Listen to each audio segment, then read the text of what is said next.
Hi guys, welcome back to the podcast. I've been meaning to watch that. I'm your host Monica. We're back again with a new week, a new topic, and a new guest we could do every single week. And this week we have a very wonderful guest with us today. If you're someone who loves movies and you like to think critically and deeply about the things that you watch, most likely you've seen this person on your For You page. I have seen her talk about an array of movies. I've seen her recently talk about The Materialist, and I think her perspective on a lot of things in film, in media, and television is very insightful, is incredible, and I think that she is a wonderful person to follow, and you should follow her as well if you're not following her already on TikTok. So I would like you all to join me in welcoming our guest this week, Vicky Chen. Yay! Hi. Oh my gosh, that was so nice. Thank you so much.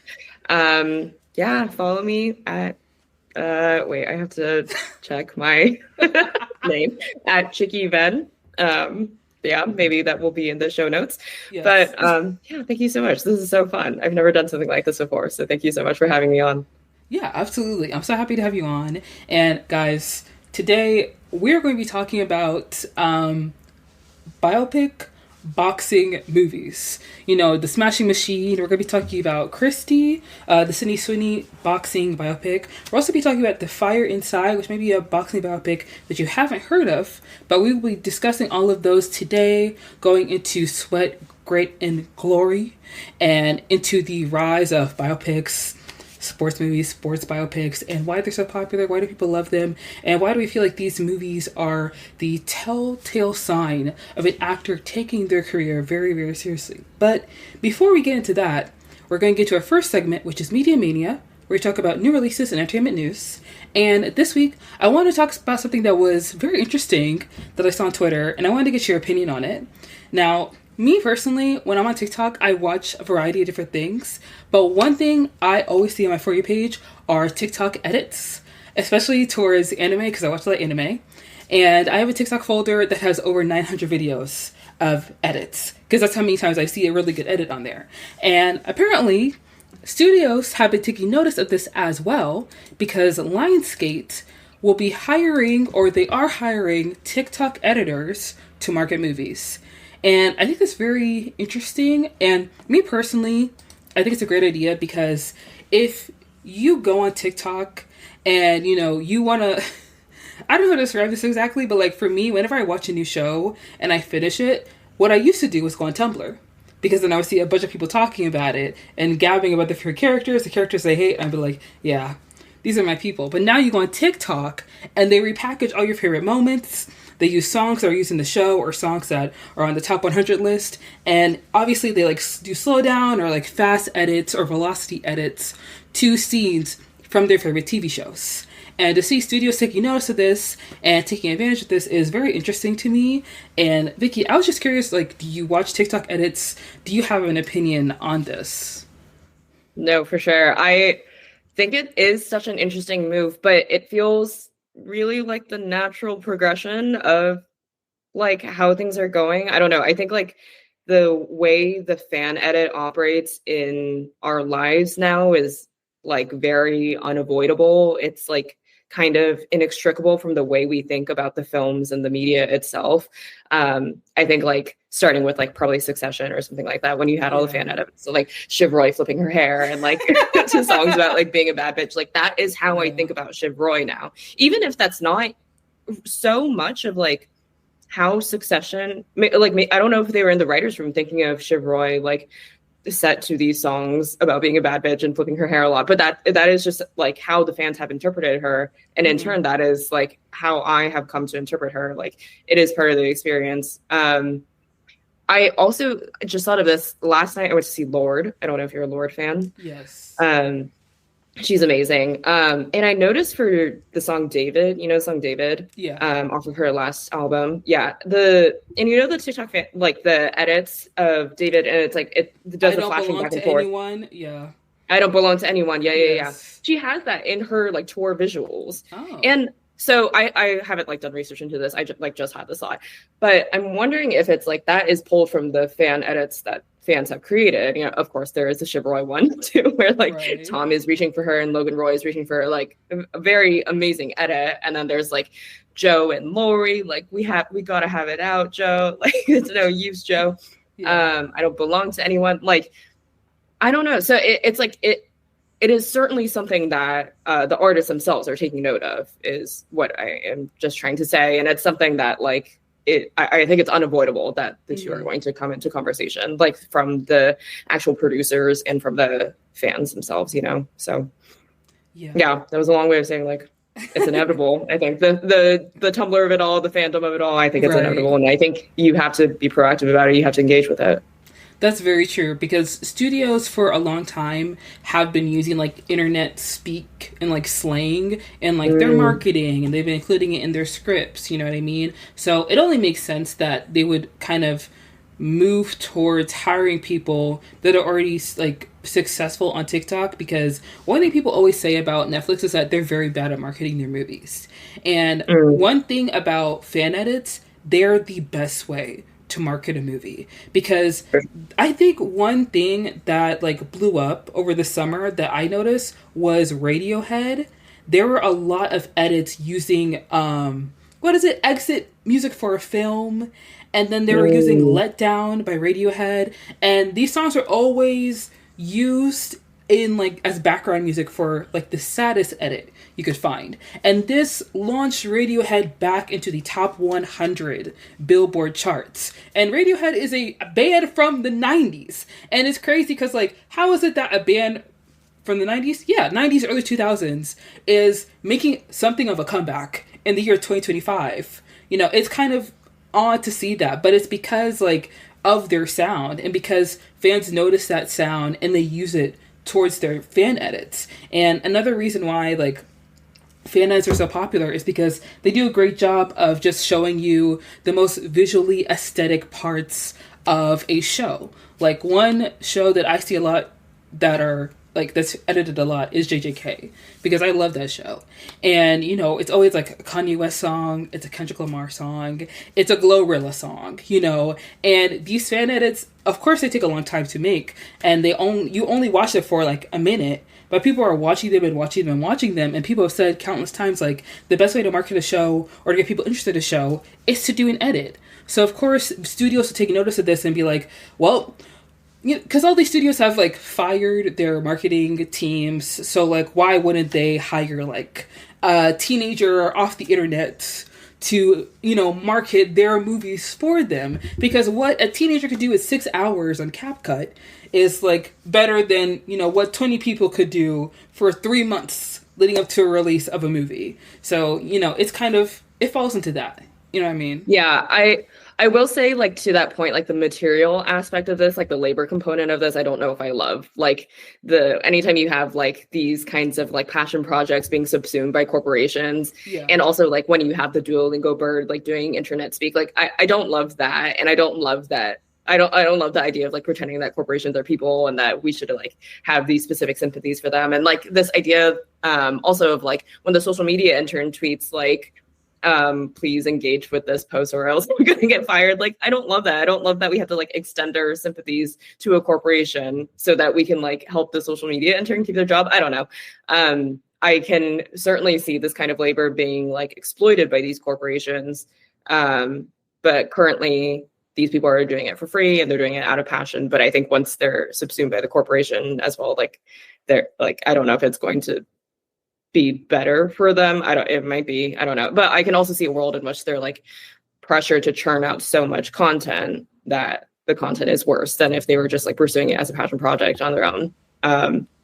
So that's always, a consideration. I think it is like a funny move on the part of the studios, but I hope the fan edit girls are okay.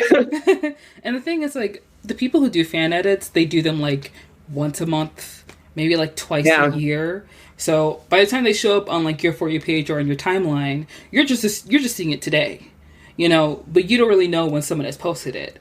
And you're right that like there is a labor component of it that is not so great, because there's a difference between doing it out of the love for the show. Like there is this edit of the Apothecary Diaries to the song Poison, and it's one of the best fan edits I've seen. It's really great. And there's a point where like you're watching fan edits and people start like dropping, like name mentioning certain fan edits. Like, oh, I love this fan edit about Bakugo from My Hero Academia to the song Wait For It. Like, this is really good, you know? Because people love these things. But if a studio's like, oh, can you make a fan edit of this show and use this song that we asked, like, Rita Ora to do for the show? And then the editor's like, okay, yeah, sure. And then it doesn't do the same numbers. They're going to be like, well, what happened? It's like, well, I mean, maybe the song isn't good, or maybe like people aren't into the show. You know what I mean? Like it comes, you're right. It comes out of like that passion and that love. And honestly, sometimes people just do it for like the love of the game. You know what I mean? Really. Like sometimes the things that fans do in the comfort of their own home should stay for fans. And like, I would be more than happy to see a fan editor get paid a good amount of money to do these edits that they do for free and they spend so much time doing. But it makes me think of like fan fiction, how there are so many people that write fan fiction just because they love a certain show, they love a certain movie, and there are people who write fan fiction and it's like 10 chapters. For some people, it's like over 100 chapters. I've seen 903. And then what happens if like Lionsgate gets the idea to like hire these people who write this fan fiction to write movies for them? Because we see it with Anyone But You. We see it with the most popular one, 50 Shades of Grey. Like, fan fiction being turned into published works and then being turned into movies is like a new formula that Hollywood is like latching onto. And never would I want someone to like not get a bag. However, when you turn something done for love of the game for the love of money, then it kind of takes away like a certain je ne sais quoi to your work. You know what I mean? Yeah, for sure. I feel like the 50 Shades of Grey people were probably always doing it for the love of the money, but I don't know. Like, yeah, with the fan edit thing in particular, I don't know. I do imagine that the fan edits will be better than what some of the marketing is already. I'm trying to think like One Battle After Another. Well, people were really on like One Battle After Another's ass for like, oh, the marketing is so weird. But it's like, this is the kind of marketing that works right now. You know, it's like Chase Infinity doing dances. It's like, I don't know, the Fortnite thing. Like, just like throw stuff at the wall and see what sticks. Like, I think we're sort of in that phase of like studios are sort of in that phase of marketing right now. It's like, what is going to possibly work? It's certainly not just trailers in the movie theater. It's certainly not like a, you know, cardboard cutout at Target. Like these are not the things that are going to work. But like perhaps social media will work. You don't really know what works. Like there is a certain kind of like algorithmic mystique that I think is still kind of plaguing studios where it's like, I don't even know what works with the algorithm. I don't even know like what kinds of idiosyncrasies people are going to latch onto. And so I think that is like part of the thing that fan edits are really able to like latch onto is like these idiosyncrasies and this kind of strange sense of humor that does really well on the internet, but is still kind of surprising and hard to predict. The one fan, I don't even know if this like fan edit came to be, but like Bald and Dowd, you know, on Twitter, like icon, but she had a big phase recently where she was like, I am thinking about Wait For It from Hamilton, and I'm thinking about Conrad. I'm thinking about Wait For It, and I'm thinking about Conrad. I'm thinking about Conrad, Faces, and Endless Uphill Climb. And it's like, it's so genius to put those two things together. And I would have never thought to put those two things together, but that's what like the magic of the fan edit is. So, yeah. Yeah, you know, I personally think that like when I first read it, I thought this was a good idea. You know, this seems great, this seems cool, but it's always that thing where you're like, initially it looks great. Initially, like, this could be really awesome. But you kind of have to wait to see, like, how it plays out to see, you know, what happens next. And sometimes when corporations, like, they kind of, like, they want to be part of the fun, too. You know what I mean? They're like, hey, fellow kids. It's like, get out of here. Yeah. You know what I mean? It makes it worse. Yeah, it makes it worse. And I do think, like, and I think like this person is just going to be another form of a social media manager where like they will try to be quirky, but they are under like corporate constraints. They are under like labor constraints. Like the work is going to be like not unbounded, but like creatively, you know? And I think that it will come through in the work, that it can't just be like so like, and especially not every time. Like I think I wonder if we're going to get an inundation of these fan edits like coming from the Lionsgate account, you know, and that like they won't be as good, or like they won't be as interesting. But yeah, I don't know. Yeah, I think that one thing that makes fan edits really popular is that like it's from people who are obviously fans who watch the show, who understand the show, and a lot of times when it comes to like promoting like movies and TV shows on social media, they really just pick like the most interesting parts of the show that they think people will like, and then they post those clips online. But the fans, they pick the things that they relate to and they connect with, and then they post that out there for people to watch and for people to see. Like, I know there was for a while when what was it? No. Wait, I was supposed to say the wrong person. Susan Collins. I'm about to say that other author's name, but not her. But Susan Collins, she published a new book. I don't remember the name, guys. Don't attack me. But she published a new book, and people were talking about the book. They're talking about the Hunger Games because they started reading the Hunger Games again, and then people started talking about Finnick and his whole story and what happened to him. And people were making fan edits of Finnick and like talking about how like possibly Finnick and Katniss could have been a thing. And I'm sure when Susan Collins was like, you know, writing her book and like putting it out, like the newest one, and possibly she had a marketing team and they came to her with like, hey, we have a fan editor here for you. And if the fan editor was like, hey, so you remember Finnick? And she would be like, I mean, yeah, from like 2 books ago, but why are we talking about him now? Like, fans like to do that. Like, that's another part of fandom. They like nostalgia. Like, Lionsgate or like Hulu, whatever streamer or like corporation or studio, if they hire a fan editor, they want to try and anticipate what people will like. And the edits usually come after it's come out because they want to be in the top 10 of Netflix, you know, for the week. You know, they want everybody watching it the second it comes out. Like, all movies have like 3 weeks to impress people before it gets on VOD or streaming. So they want fan editors to like, they probably want fan editors to like take the things that they like and be like, hey, make this viral. And like, it doesn't really work like that. It doesn't work like that, you know?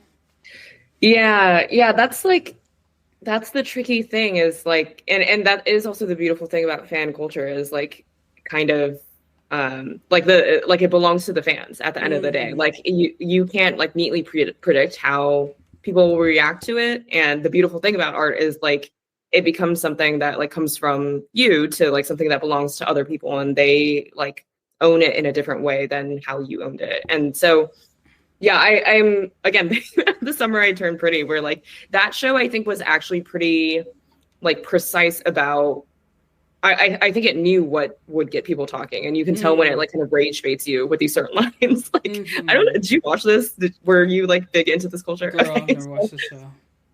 At some point, Jeremiah, he's the one played by the Trump supporter, so he's the one that we don't like. But he says something. What? He's played by a Trump supporter. So wait, the tan boy with the curly Justin Timberlake hair? Boy. But yeah, that's why he did that. Also pseudo eugenic Dunkin' Donuts ad like Sydney Sweeney, and everyone was like, everyone was kind of like, oh, that's tea. Yeah. But yeah, he says something like losing Belly is the girl Lola Chung. Okay. He's like, losing Belly was harder than losing my mom. His mom died. And it's like they know, the show knows when they're writing that they are rage baiting you. And like, of course, this gets like discoursed to death endlessly throughout the fan base, like for the next week. But it's like, I don't know. I think something about why that show worked too was that it was able to like create these fan moments, create these like discoursey moments where it's like, why does she do that? She gets a fuck ass Bob. Like, it's very like, kind of on the pulse of what they think the fans are going to like and what the fans are going to talk about or what's going to be incendiary. So I think, that it works sometimes. I'm going to be honest and say, like, I haven't seen the show.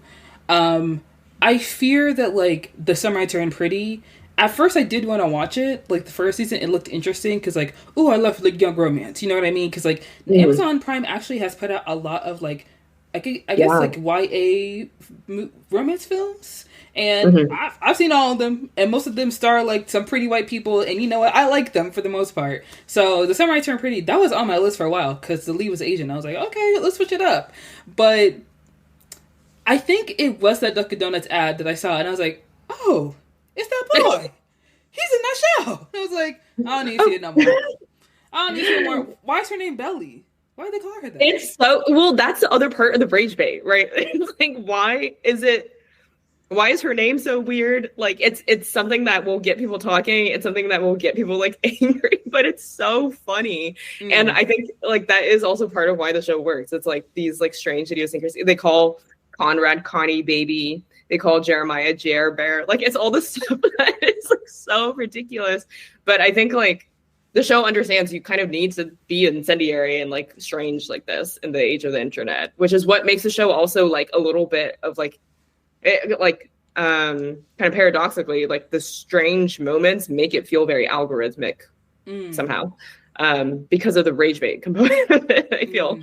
But yeah, like, why is her name Belly? It's crazy. The show is like crazy though. You're valid for not wanting to watch it. It's like it's so moneyed and it's very white, and it's like I cannot imagine this. Like, actually, in contrast to All the Boys I Loved Before, this is I think a lot of people have talked about this. Like, the Summer I Turned Pretty is more like functionally white than To All the Boys I Loved Before was, where like her heritage is a little bit more part of the story. But yeah, that show is crazy. You know, I was going to watch that show. I just remembered because that I guess the actor who plays Conrad, I think. I don't know their names. I don't know who these people are. But he was in the Mean Girls movie. Yes. And I was like, okay, there must be a reason why they cast him in this, because he's not giving. So he must be good in that show. No. I don't want to be mean, but they're not. Listen, I'm actually glad I'm glad that the young people have shows they can watch where when they reflect when they get older, it's like, oh, that was trash. Because that's how I feel about Pretty Little Liars. Because I thought that show was revolutionary. For sure. I thought that was Murder, She Wrote for me. You know. And I am always interested when these actors like kind of like go beyond their YA roots. Like, Chris. Oh yeah. Okay. I just saw this news. Chris Briney is the guy that plays Conrad. He is set to star in a movie with Jason Isaacs and Chase Infinity and Isaacs and Gillian Anderson. So he seems to be the one that is like trying to have like a movie career outside of this. Yeah. Even though, like, is he the best actor on the show? I don't. They're all kind of like about the same level. But yeah, he is certainly like a heartthrob that I think studios like to see. So yeah. I mean, if he's giving it his best, that's all we can ask for. Right. Of course. I think the only other thing I know about the show is that they gave Conrad, I guess that's his name, from Mean Girls. Excuse me. They gave him a black love interest, and somebody put a clip of her like reading him down, and I was like, now I wish I watched the show just so I could see that happen, because I knew that would have been the one good part of the show, but I only saw the clip of it. I kind of forget what happened in seasons 1 and 2. The seasons that weren't this summer. Yeah, this summer was season 3. But yeah, there is definitely a lot of like in season 1 there are like more love interests of color that are kind of all discarded for the white people, and that is certainly an element of the show. It's certainly an element. The same because thing happened to all the boys. Like, they had Jordan Fisher on that show, and I was like, yes, how do you waste Jordan Fisher? How? Yeah. They actually have like an exact Jordan Fisher analog. His name is Cam Cameron, which is very funny. But yeah, he's also like a light-skinned black boy that is very, very sweet to Lola Tongue. And she kind of is just like, no, but I like my white boys. So this is The Summer I Turned Pretty, right? Yes. This is a book too, right? Yes. There is an actor who was on Queen Charlotte that people kept mistaking for Jordan Fisher, and I'm trying to figure out if he's the actor. Because when you mentioned, they had a Jordan Fisher lookalike, I was like, that's probably him. I probably shouldn't look it up right now as we're recording. I'll look it up. You're good. I'll look it up later. I'll look it up later. Yeah. Okay, great. You know what? Guys, that's gonna wrap up Media Mania for us. That's fun. All right. This is gonna wrap up Media Mania for us, guys. So we're gonna go ahead and we're gonna dive in to the meat and potatoes of the podcast, which is talking about boxing movies, sports biopic films. Now, the center of this podcast is going to be talking about The Smashing Machine, because that is the newest film that is out right now, directed by Ben Safdie, starring Dwayne The Rock Johnson and Emily Blunt. You notice how, I don't know if you noticed this, but when I went to go see that movie and his name came on the screen, it was just Dwayne Johnson. Yes. He's so trying to do something. I know that too. It's so, he's really trying to do something. Oh my gosh. Okay. Before we dive into The Smashing Machine, I do want to talk about just like boxing films in general, because there has been a rise of biopics in the past couple of years, but it's mainly like music biopics, you know, with like Bohemian Rhapsody, with Amy, and then also the Elton John biopic, and I'm forgetting the name. I don't know why. I actually really like that movie. Yeah. Rocket Man. I love Rocket Man. I've actually rewatched that a couple of times. I think that's one of the better biopics that have come out this year, because I've seen many of them. And girl, they're all the same. But music biopics have been kind of leading the charge when it comes to like biopic films coming out. And now I see a lot of sports biopics coming out now. And I find it very interesting because with films centered around like sports or athletes, actors, when they take on these roles, it takes a lot of discipline, it takes a lot of work to kind of take on the physicality that the role requires. Because not only are you being this person, but you have to embody them in every form, in every manner. And it's different from getting buff for like a superhero film, because that's really for like the aesthetic. You know what I mean? To look like a superhero. When you are becoming like this athlete, you really have to step into the role to the point where like everything about you is changing. Like The Rock went through this very intense transformation to become Mark Kerr. Like he put on so much weight.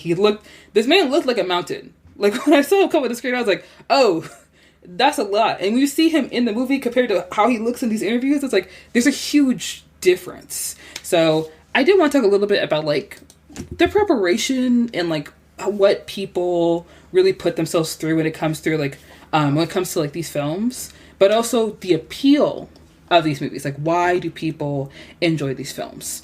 So I wanted to get your understanding, or like get your take. Like, a lot of these sports movies, they're underdog stories. You know, they're about someone who's a triumph over something very incredible and overcome an intense struggle. So I wanted to get your opinion. Like, why do you feel like these films, specifically around sports, have a huge draw to like general audiences? Yeah. I think first of all, biopics, it's like there is some work that has already been done to write the story. Like you can pull from real life, like you don't have to create something like just out of your head.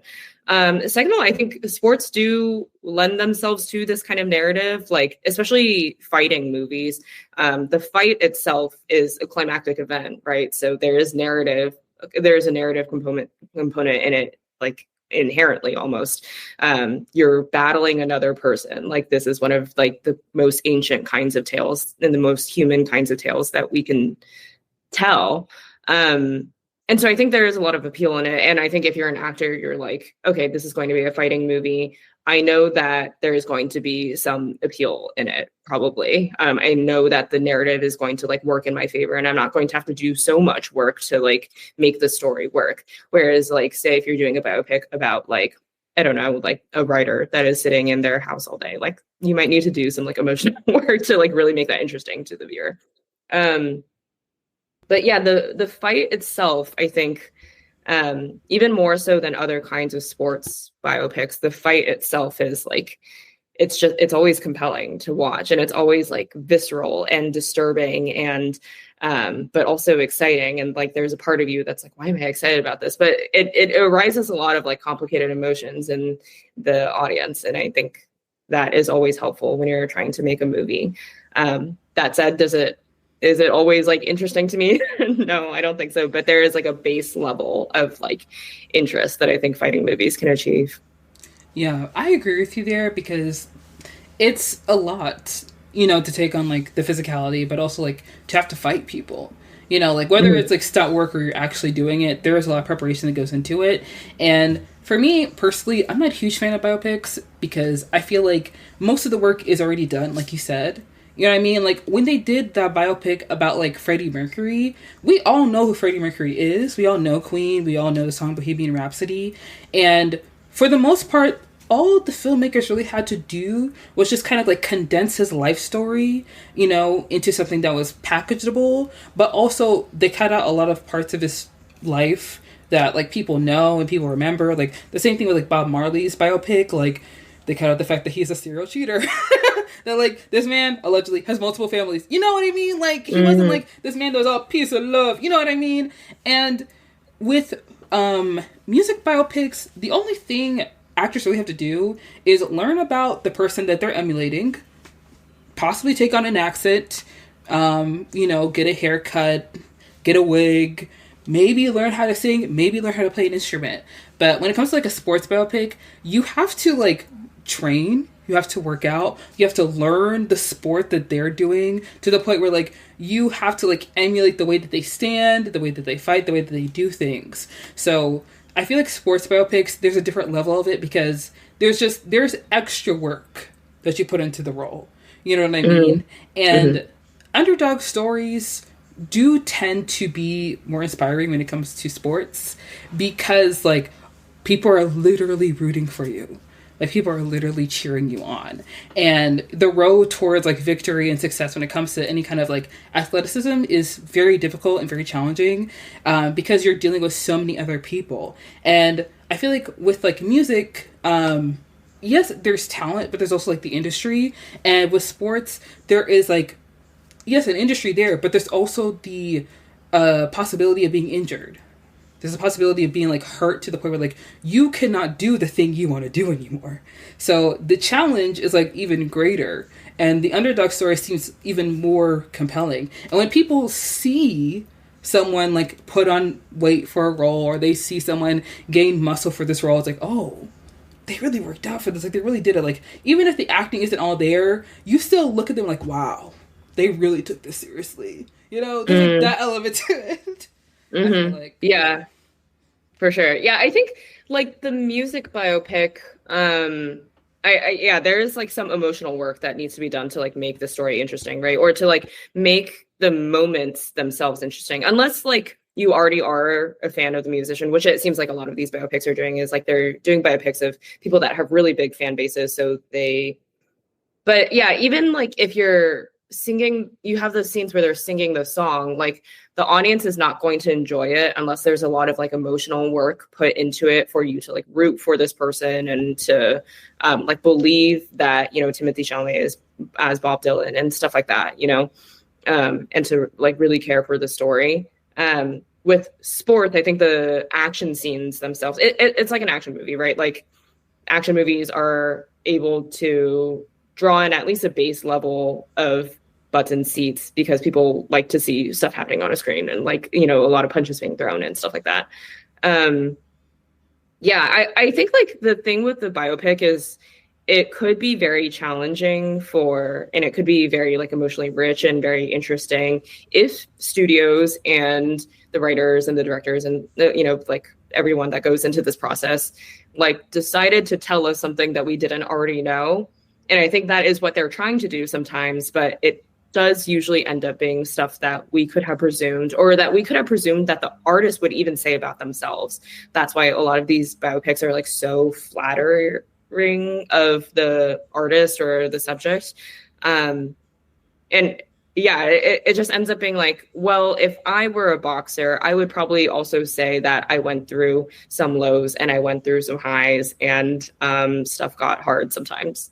And so like, it's like, okay, so tell us something that we don't already know. But yeah. What did you think about the Smashing Machine, by the way?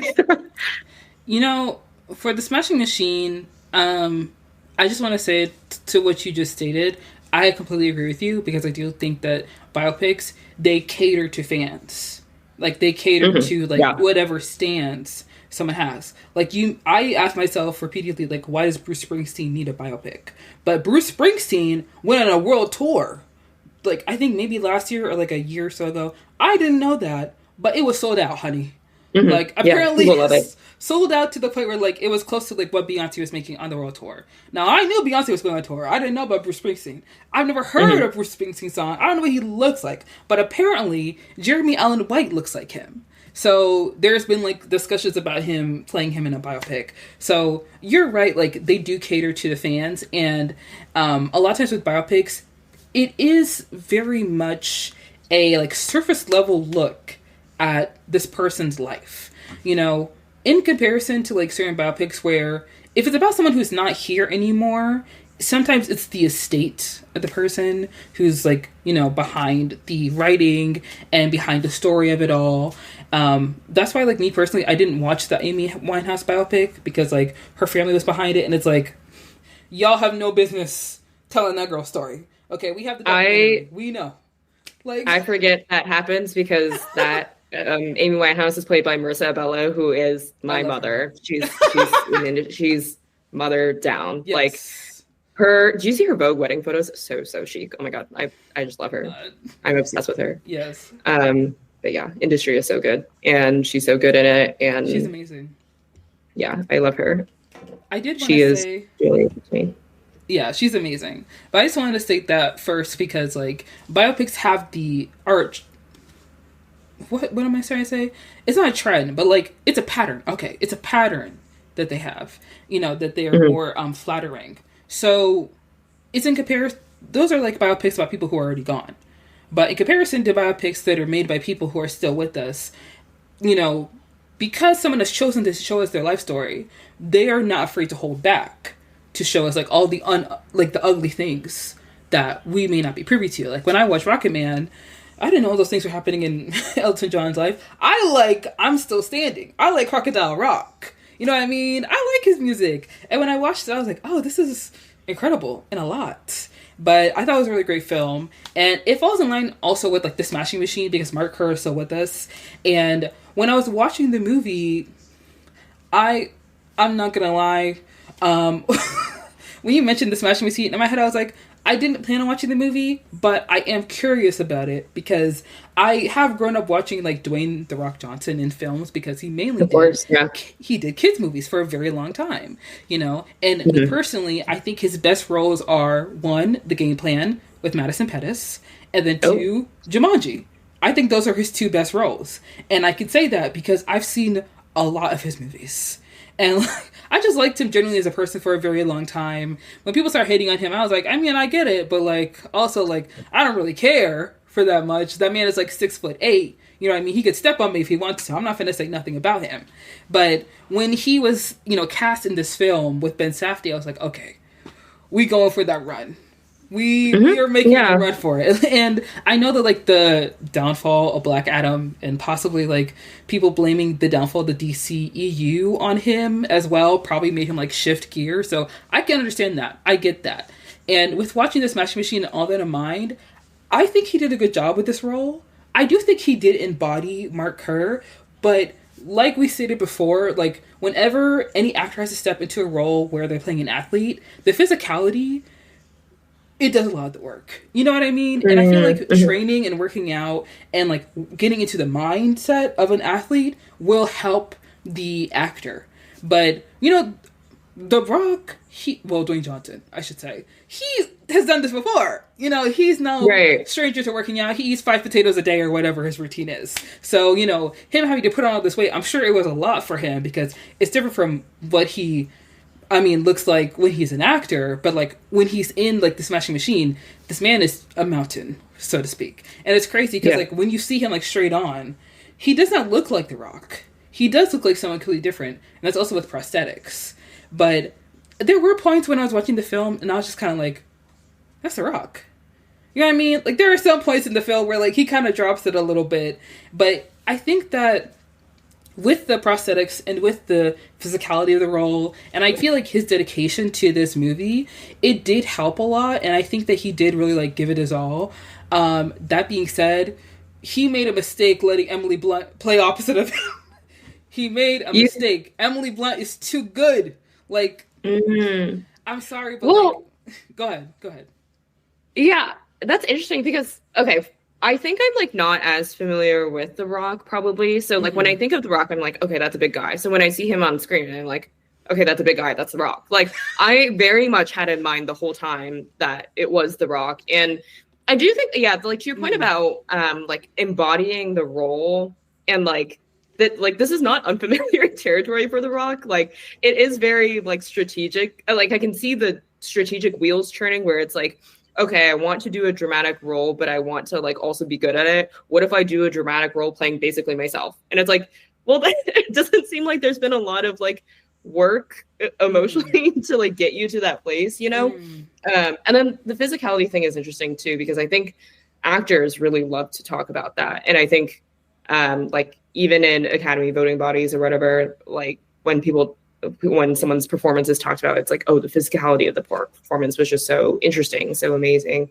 And I think that is also the appeal of this role is like, oh, it feels like something that people could really be impressed with me by.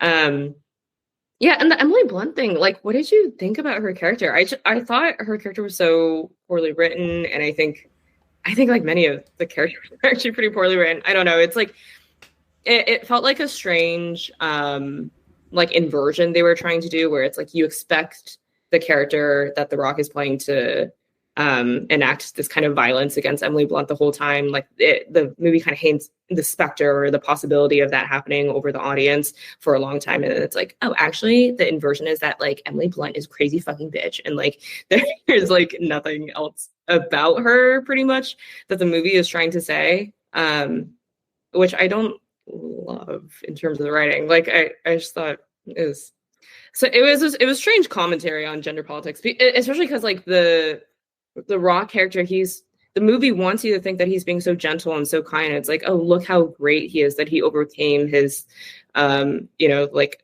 issues with addiction that are covered for probably 10 minutes in the movie, and then he gets over them like pretty much immediately. So yeah, I don't know. I do have to say, in regards to like Emily Blunt's character, let's see. This happens a lot with films that are written and directed by men. I saw this with like Oppenheimer, where like, you know, you have, yeah, Emily Blunt, Florence Pugh, but they're not in the film for that long. And that happens often with films where like it's a majority male cast, and then like you throw a woman in there. You know what I mean? Like all the men get nominated, and so does the woman. Because she just happens to be there. If we don't nominate her, she'll feel left out. You know what I mean? And with Emily Blunt's character, I do agree there wasn't a lot of strong writing for a character, but I feel like that makes sense because like the character Mark Kerr, like being a boxing champion, traveling around, he's not around his girlfriend a lot. So like, of course, like we don't get to know her character that much is from his point of view. And I do think that like maybe this might be a downside to like having, you know, the subject of the film being alive, but this probably would have happened if Mark Kerr was no longer with us, that like they would have painted him in like a gentle giant kind of way, because even at the end of the film he's getting his groceries, he's nice to the cashier, he puts his cart back like a normal person, he gets in this truck, he waves to the camera like it's freaking Full House, you know, with the filter and everything. Like, he's still that same guy. He's just like you guys. He's just like us guys. He goes to Safeway. He gets his groceries. You know what I mean? So I agree. I do agree with you that like they try to do like this whole gentle giant thing with Mark Kerr, because it's very unlikely that this man would, you know, say yes to a movie being made about him and The Rock is playing him and Ben Safdie's directing it, and then he's gonna be like, yeah, you know, I hit my wife or hit my girlfriend. Like, we don't know that if he did, and we're not saying that he did, but like, yeah, this is a pattern that does happen with athletes that like, you know, because they're not around a lot and they have a girlfriend, and when they come home, you know, you hear stories about them like allegedly being abusive, like physically and verbally. And it's not that he's like physically abusive, but he's emotionally abusive to her, you know, and sometimes. And I get that like his sobriety was very difficult, but it was very clear that like he did see his girlfriend as just like a trophy and someone to just kind of like hang around, and someone to just like make him feel good, make him feel like a man. You know, he even says that in the movie, like, I need you to make me feel like a man. And I think that Emily Blunt, obviously she's good friends with The Rock. She's a great actress. And I think she honestly did the best she could with this role. And I think she did a good job, because there's one scene where I'm pretty sure they're in Japan, and the guy that Mark Kerr, or The Rock's character, lost against, like, he comes into the dressing room, and they're talking, they're laughing, they're chopping it up, like everything's normal, everything's fine. And then he's like, oh, you want to take a picture? And they're like, oh yeah, let's all take a picture, let's all take a picture. And then he's like, oh, babe, can you take this picture? It's like, so she's not going to be in a picture too? They're going to flew all the way to see you? And then when she takes the picture and takes it and snaps it, she turns, the tear, that one tear, I was like, you see, and that's an actress right there. That's my girl right there. Like, that one tear, I was like, yeah. Because, like, even that small moment, like, you see it as an audience member, you're watching it. And, of course, we see it. The Rock doesn't see it. The Rock. Mark Kerr doesn't see it. He doesn't care. You know what I mean? The character of it. So I do agree with you that, like, her character was a little, like, one-dimensional. You know what I mean? And the whole switch up with, like, the gun and, like, her, like, wanting to hurt herself, it did feel like it came out of nowhere. But because, like, there's no real context, or, like, there's no real, like, what is it? There wasn't really a foundation for her character. There wasn't a lot of, like, they didn't give us a lot when it came to her, if I'm being honest. Yeah. Because their interview is 2 hours long. Yeah. And I think, like, I think it is fine to, like, have limited screen time for certain characters. I mean, that is just the nature of a movie. Like, some characters are going to get less screen time than others. But I think there is this, like, constant thing with these kinds of movies where, like, the woman is, like, just presented as, like, an obstacle for him to overcome. Right. And it's like, especially, like, when he's losing his fight, he's starting to, like, flash back to all the things that have been difficult in his life. And, like, the thing that's difficult in his life is Emily Blunt. And it's like, it's also this, like, heterosexual pessimism thing where it's like, why are you guys together if you hate each other that much? And, like, it's how it shows up in our media too, where, like, they, like, the media is always about the two of them fighting, but there is never really any motivation for why they're staying together in the first place. So it's like, I don't even understand why you guys are still together, why you're still doing this. I understand, like, and again, this part where he, like, actually does recover from his addiction is very, very glossed over. Like, he enters the rehab facility and he's like, I'm fine now. Like, I need some, I'm a little bit gentle now, and I need to, like, call my sponsor sometimes, but, like, I'm pretty much good now. I never have any lapses.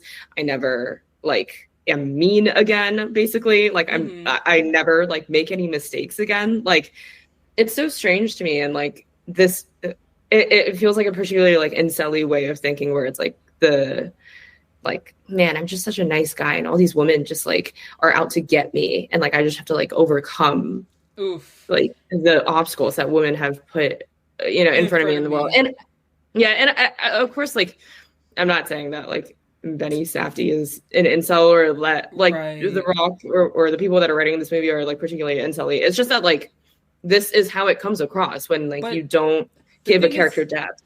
Yeah, but the thing is like, with men, a lot of times, like, men are misogynistic, and they don't even notice that they're being misogynistic. Of course. You know what I mean? Yeah. Like, that just happens. And also, I don't think that Mark Kerr was fully clean, because when his coach or his new trainer was in horrible pain, he magically had some drugs on him.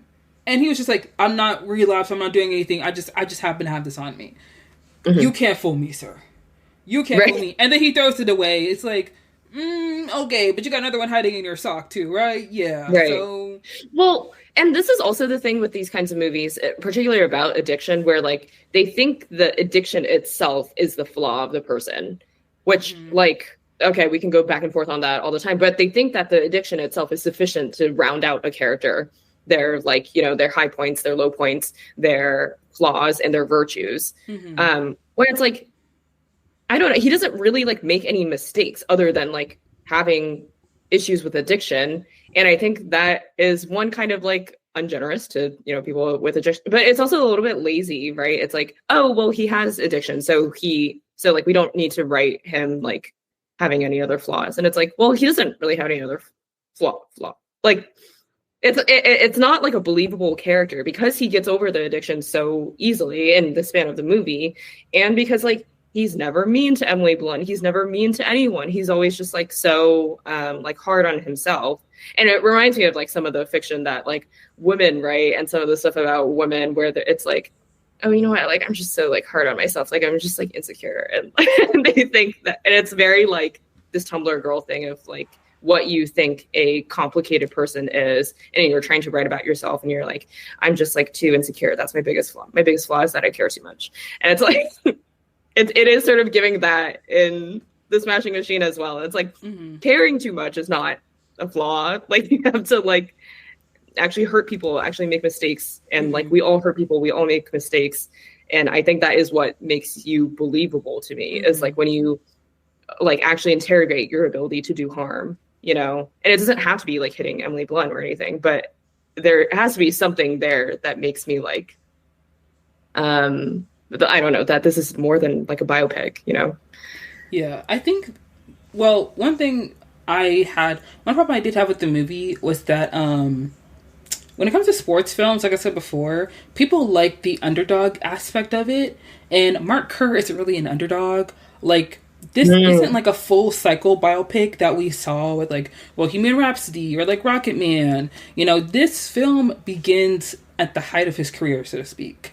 And when we're watching the movie, you're right that we don't really see a lot of his flaws or a lot of his mistakes, but also there isn't a lot that we have to connect with when it comes to Mark. And I feel like his addiction would have been a great way for us to connect with him in that way, to like see like how he is like human and how he's not perfect, and how his ambition and how his ego and how his pride led him to, you know, becoming addicted to opioids because he felt like he was invincible and he was unstoppable.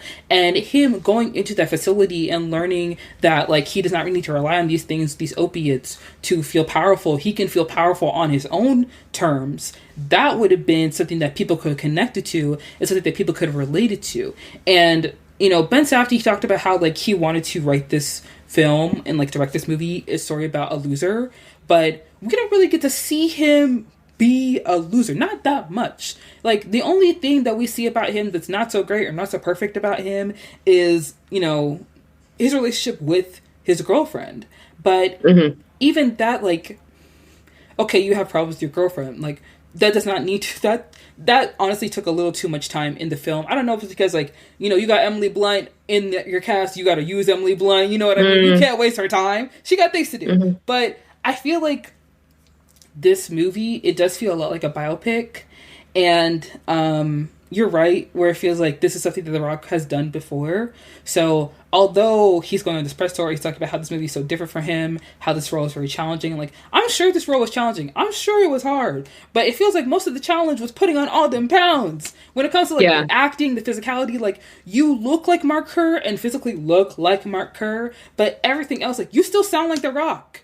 You still sound like Dwayne Johnson. I close my eyes, I know it's you. You know what I mean? Like, when you're watching the movie and you're submersed in the story, like, oh yeah, I can act like this is Mark Kerr.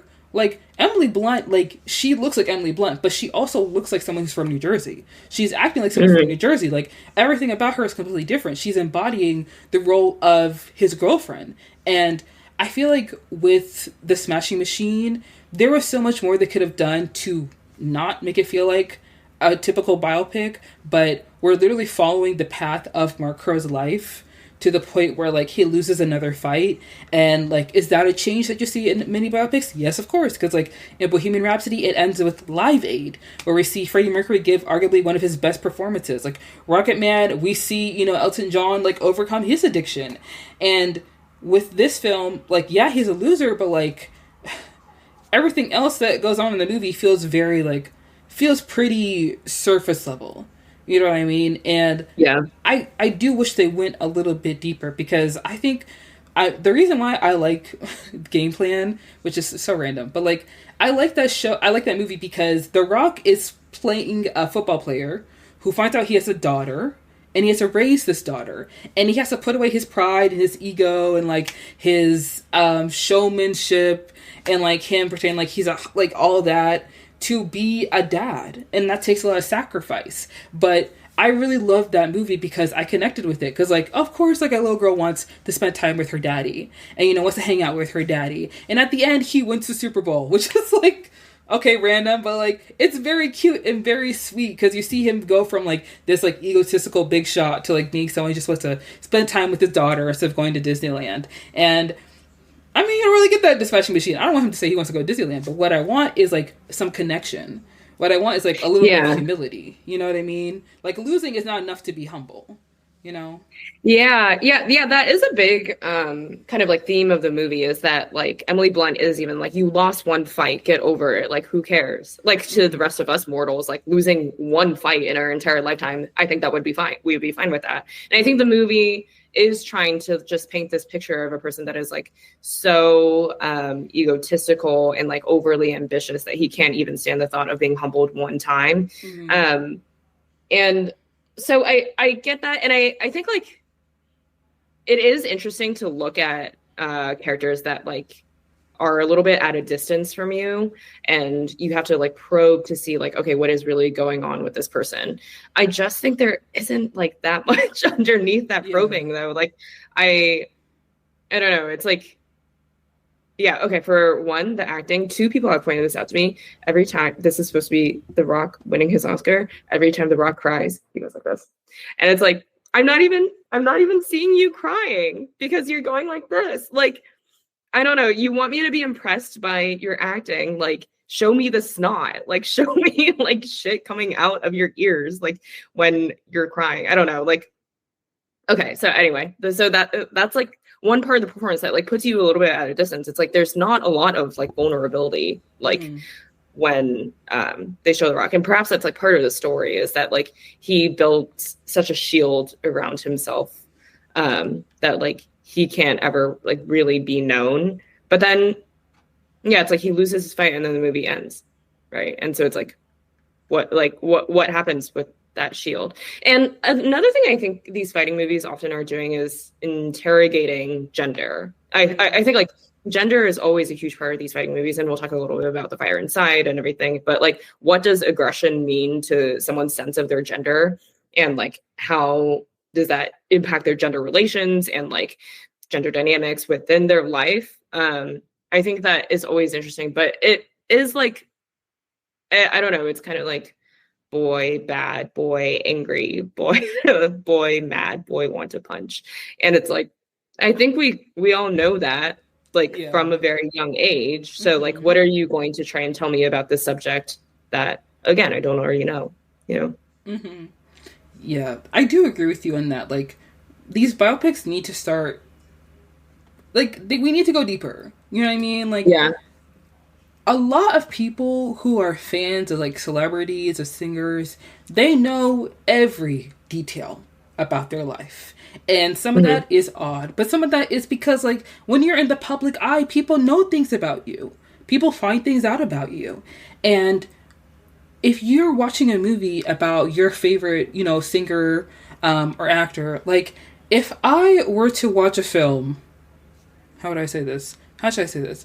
Okay, you know, like Lemonade, right? Beyonce's album Lemonade. Oh, yeah. The reason why people connected to it so much is because, like, she was talking about her cheating husband. And here's the thing. She's been singing about somebody cheating on her for years. Okay, Why Don't You Love Me is a very old song. You know, like, this was not nothing new. There were many people who are fans of Beyonce who, like, were like, Jay-Z ain't that loyal, you know? And some people did not know that. And when Solange beat him up in the elevator, a lot of people were like, why did she do that? Why did she do that? And some people had theories, but we did not know. So when she made Lemonade, it helped people connect to her on a deeper level, like, more than just like a superstar, but like who she is. The Rock is also a superstar. The Rock is incredibly well known. He's known throughout the whole world. And I don't want to say we don't know a lot about him, but like, even like me as a fan of him, like, I don't know a lot about this man, and I'm not going to go around stalking him or anything like that. But like, it's not great if like you want to make this film that your director talks about, you know, how they champion radical authenticity and like these deep emotional moments, and he's talking to Tom Power and he's like getting really into it, and I go see this movie and I don't feel that. I don't see it. Like, the director should not be the person convincing me that you guys had therapy sessions breaking down your most embarrassing moments of your life. Like, I need to feel that when I watch this movie. Because one thing we all know about The Rock, he has not had a good year. Not a good couple years. And this is kind of like him on the road to redemption. You know what I mean? Like, Mm-hmm. you get the chance to be in a superhero movie, but in the superhero movie, Black Adam, Black Adam's the anti-hero, but he never loses a fight. He's never, like, really broken down. So the movie, it just feels like, it honestly feels lame. It's not even enjoyable to watch. You know, the thing people like about superhero movies is not just superheroes are powerful, but like there is some part of them that people can connect to in some way. And The Rock, in all of his pride, did not want that to be portrayed in Black Adam. And also, he did not agree to do a post-credit scene for Shazam 2 because he didn't like that. So now we're going into watching The Smashing Machine, a film about a guy who is a boxing legend, who, you know, has had some tough times, has had a hard run, and a film that's meant to, like, kind of emulate your life or be a parallel to your life so far, The Rock. What people want to see is, you know, you kind of just, like, burying yourself a little bit. But if the only scenes where you're crying is, like, the camera panned to your ginormous back, and I just hear some whimpering, like, what are we doing here? What are we? I don't need Viola Davis, but I need something, you know? Yeah, like you need to be willing to look bad. And that is like on an aesthetic level, but also like on a character level. Like the reason I also feel like this is coming from either Mark Kerr or The Rock, like not being willing to want to look bad is because I think the movie is actually directed very beautifully. And I think like if like maybe Benny Safdie were given fewer restraints to really cook, like I think he could have some ideas that could make this movie interesting. I think one thing that was kind of interesting was like the like electric guitar rock version of like the Japanese national anthem, and then the harp version of the American national anthem. Like there's some interesting like kind of directorial touches. Absolutely. And I think the way that the thing is like shot like a documentary, which is also interesting because it's based on a documentary. And it's like, well, so I actually don't know about that choice, but yeah, I don't know, just the way the camera moves and it's like really trying to investigate these characters feels at odds to me with what is actually in the writing, which is like a total distance from like investigating these characters, right?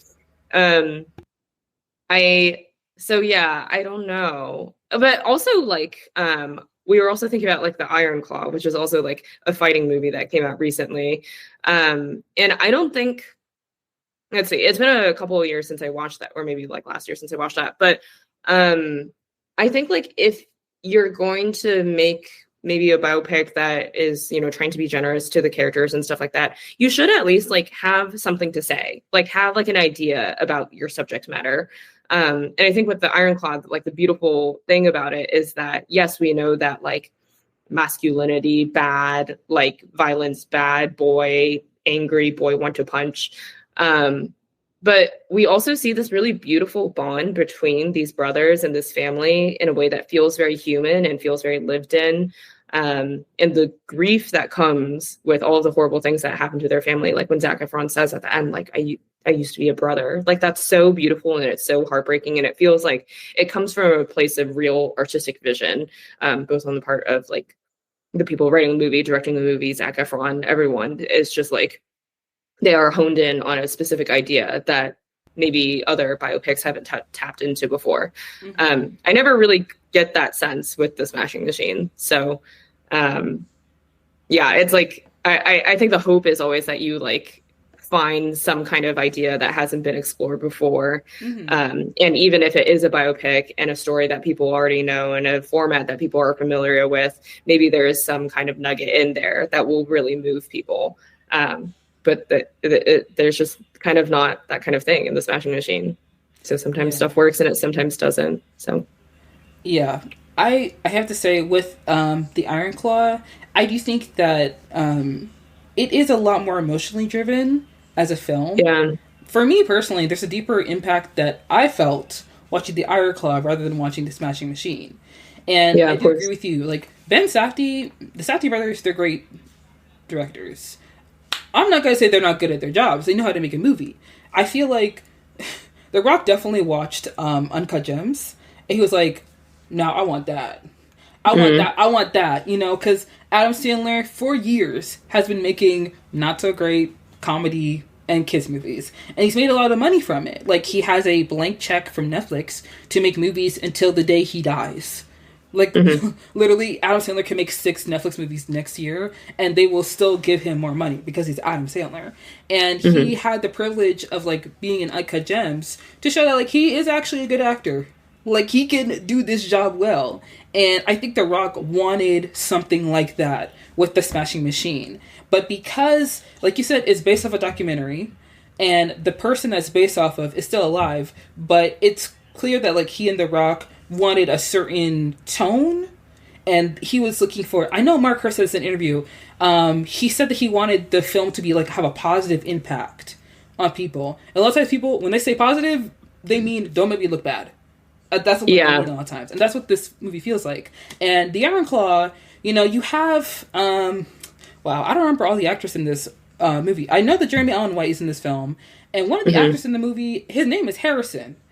And, Harris Dickinson, yes. And also Zac Efron, which we all know from, like, High School Musical, 17 Again, that terrible Ted Bundy show on Netflix. But, you know, we all know Zac Efron, and a lot of people still know him from, like, the High School Musical days. So the Iron Claw is also his chance to show that he is a serious actor. And he does that.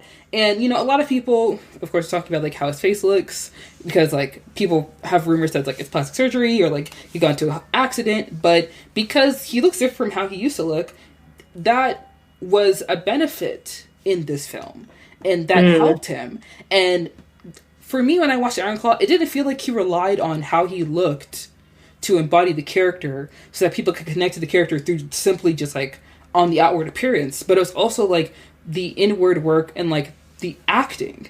You know, it, like, the Iron Claw is something that is an ensemble. It's a biopic that spans years, but it's largely faithful to the story of the Von Erich family, the wrestling family. And I feel like this movie, The Iron Claw, it focuses on toxic masculinity, it focuses on tragedy, and The Smashing Machine, it's not as raw, you know, it's not as intimate, and oh my gosh, if The Rock gets more awards buzz for this movie than The Iron Claw did, I will be feeling some type of way. Because I do think people sometimes, they kind of, like, look past sports films. It's just, like, fodder. You know what I mean? Like, it's not as important. Because I know when The Iron Claw came out, A24 didn't really push it because Past Lives came out. And although that's also a good film, they put more backing towards Past Lives when it came to their awards run than Iron Claw. And I feel like Iron Claw, if it was given the chance, it would have done very well, because there's so much about the film that I loved and I enjoyed and I still think about to this day. And The Smashing Machine, I don't get that. I didn't get that from it. Like, when I left the movie, I was just like, I mean, Ben Safdie knows how to make a movie, but a lot of it is, like, really good music, really interesting visuals, the aesthetic, but the substance is lacking. You know?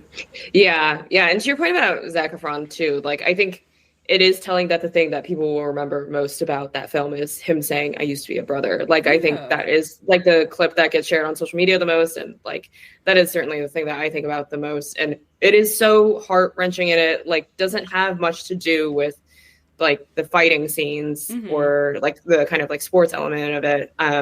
But yeah, I think, like, when you do a sports biopic, particularly a fighting sports biopic, you have the opportunity to explore masculinity and, like, explore how that impacts people, how that hurts people, and how it might surprise people sometimes.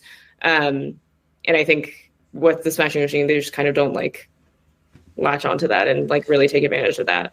Yeah, because, like, Iron Claw, it goes through, like, the family's history.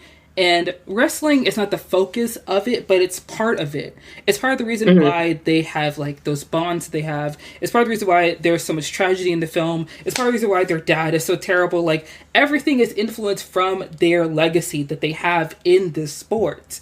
And that is just simply, like, everything kind of, like, blends in together to make this masterpiece. And with The Smashing Machine, it's a guy who used to be a boxer. And then he, you know, gets over his addiction, and then he fights with his girlfriend, and then he loses again. And then we get some really great music, and then we get some really cool, you know, shots that feel like they're from the 80s and the 90s.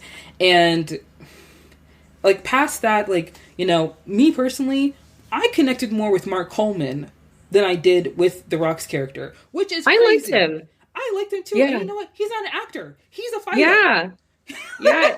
So interesting. I don't know. He felt the most like human. And I think like part of The Rock's, like his performance just felt very human and very lived in, which like, again, of course, because he actually is a fighter, but also so is The Rock.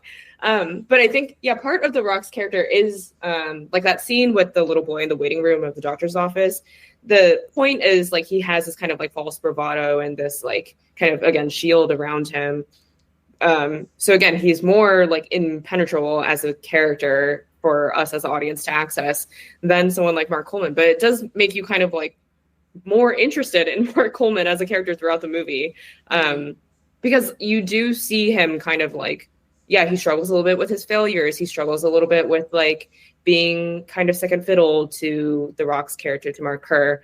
But at the same time, he wants to be a really good friend. He's a very loyal friend.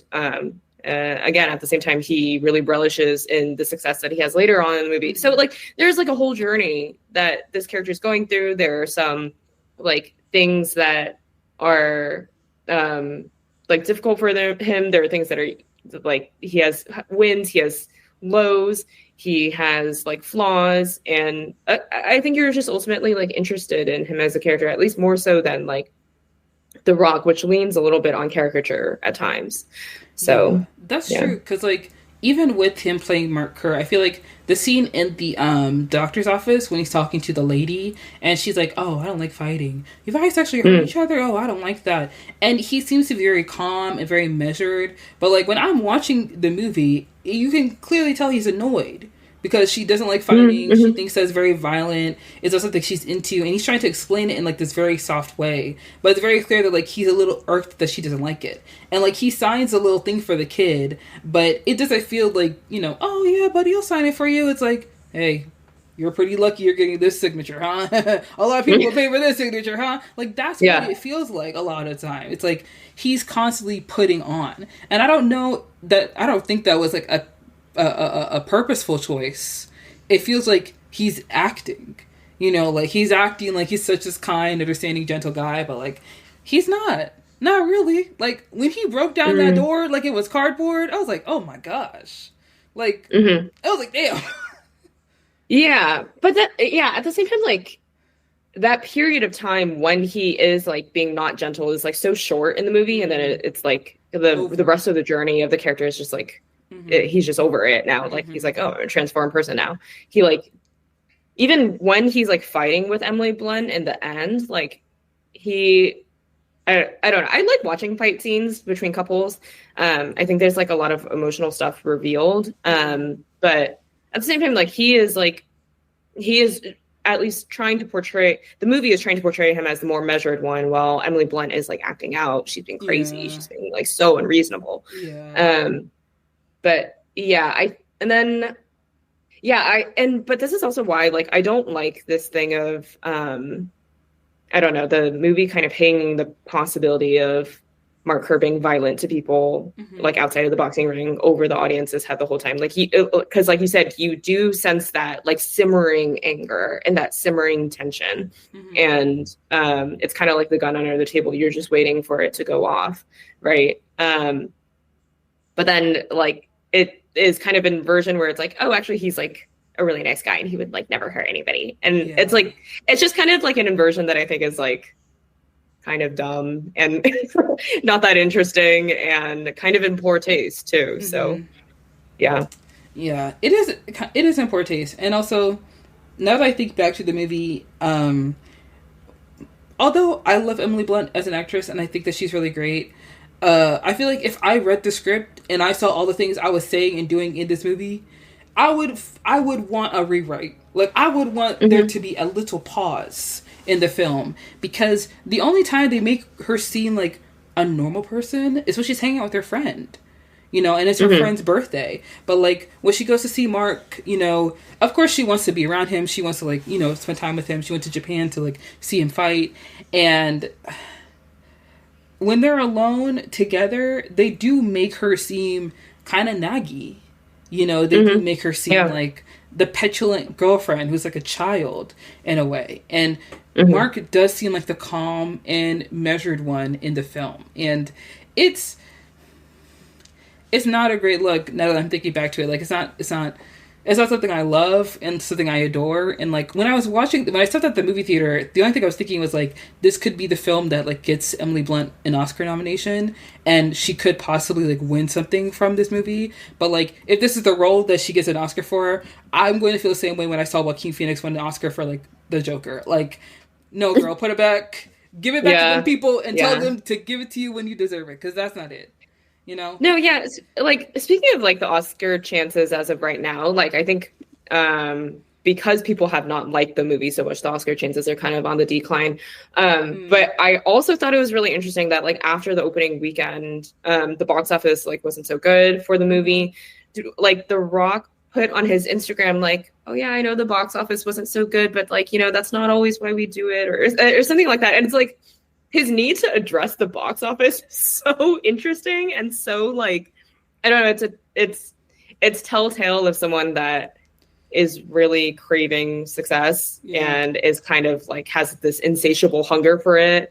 And like maybe, I don't know, it is really telling that he even had to address it, I feel. And it kind of like makes this, because I think a big part of the Oscars race too is these actors, like, even if they're not being sincere about it, they have to be like, oh, you know what, it's just really about the work, it's not about the awards. And it's like, well, you're on, you know, Variety Actors on Actors right now, like trying to win this Oscar. So, but I don't think that's a part that he can so pull off in the real world to get this Oscar either. But I don't think he's like in serious contention for it anymore. I feel like he went about trying to get an Oscar the easy way, you know. Right. And it's so legible to us, which is what throws us off to it, you know. Yes.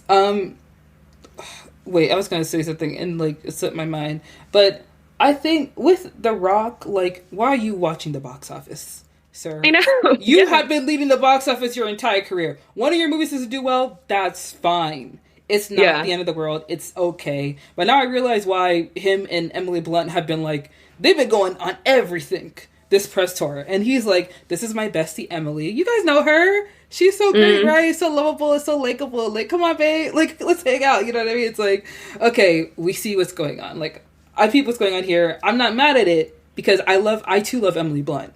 But like, you're not going to pull the wool over my eyes, you know? And I think one thing I do want to say is that like, I can't think of one year that The Smashing Machine would do well at the Oscars. I do think that it will gain some kind of notability, and I do think it will, like, Ben Safdie's going to be walking home with something at some award show. The Rock, it's possible because he's The Rock. You know, he's Dwayne Johnson. So there's going to be one award show that's going to be like, hey, give him the golden statue so he can go home happy. You know what I mean? But maybe I feel like when I watched the movie, and I was thinking about this before we were going to come on, I was thinking about the substance and how like the substance is such a parallel to Demi Moore's life in the same way The Smashing Machine is as well. Like, Mark Kerr was cocky and arrogant. Like, when the guy was asking him, like, how do you feel like it will feel to lose? And he's like, well, I never thought about that. I never even considered that. I don't put that in my head. Like, losing just has crossed my mind because it's never happened to me before. And The Rock did have, like, that kind of air of, like, pride, you know, in the early days of his career when he was like hanging out with Kevin Hart and he was like, you know, beloved by everybody. And then Black Adam happened. And like same thing with Demi Moore, like she was a very well-known actress in a lot of movies and then her career stalled and then she was in The Substance and it kind of like revived her career in a way. And seeing Demi Moore like be in The Substance and give such an incredible performance, but then The Substance only like her getting a Golden Globe for that performance and not getting the Oscar, like I felt like it was very disappointing. And I feel like the same thing may happen with The Smashing Machine. Like The Rock is in this film where he and Mark Kerr both had very well, like great careers, doing very well, pretty prideful, and then, you know, they lose. You know, and Mark Kerr lost twice in that movie, but he smiled at the end. And I have a feeling that The Rock is going to lose again because, girl, you're up against so many other films in this movie. First the first movie I could think of that's definitely gonna not even gonna make the Smashing Machine a contender is like Sinners. It's absolutely Sinners. Because like one thing I can say for certain, even if Sinners doesn't get Best Picture, girl, the Smashing Machine cannot get anything over Sinners. Nothing. Yeah. Over that movie. It's a pretty stiff field this year, I do think. Like, Sinners, One Battle After Another, Hamnet, and I think maybe now even Marty Supreme. Those are all like in positions where they will get nominations for multiple awards. So that makes things kind of hard for the Smashing Machine. I do think it's kind of an interesting year where like Benny Safdie and Josh Safdie, they reportedly have beef, and they're both releasing sports biopics in the same year. And beef? I think that is like kind of rumored. I haven't done so much research into that, so like don't like take my word for that. I need to ask you a serious question. Yeah. Do you actually think Marty Supreme is a sports biopic? Well, it is going to be about it's going to be about ping pong, which is serious sport. My dad loves ping pong, so I take it seriously. But it seems like it is going to take like it's not going to be like a Bob Dylan kind of biopic. Like, first of all, I think it's going to be very highly stylized, in a Safdie brothers kind of way, according to like what people are saying out of the festivals. Very highly stylized. It's very like people are describing it as like a New York City movie. So it's more about like a culture and more about like a mindset, I think, than it is about like the actual ping pong itself or about the person itself. And also looking at this guy, Marty Supreme, I forget what his actual name is. I don't think that's his actual name, but I don't think he's like a goat of ping pong or anything. Like he's kind of just like a guy with an interesting story. So I don't think it'll be such a clear like narrative sports biopic art. But like you're saying, it's a pretty stiff field. I could see The Rock maybe having like a Golden Globe nomination just because they have the two categories. They have like musical and comedy versus drama. So like maybe that splits some things up. But I don't know. I don't think it's in any danger of like winning any serious awards or being nominated for a lot of serious awards. I think like people have also kind of their expectations of the movie and their opinions of the movie have also kind of fallen since it's been released and hasn't really made so much noise. So I think poor The Rock, but you know, I think he'll live with his hundreds of millions of dollars. Exactly. He'll be okay. Like, I'm not even someone who doesn't really like The Rock, but like even I know like if this movie doesn't work out, then like that's fine, because in my opinion, if The Rock wants to show that he's a serious actor, what he should do is that he should do a movie about his heritage. Because one thing about The Rock is that like he likes to play it safe as the racially ambiguous big guy, the lovable giant. But in every movie I have seen him in, and I have seen plenty of his movies, he always has a white wife.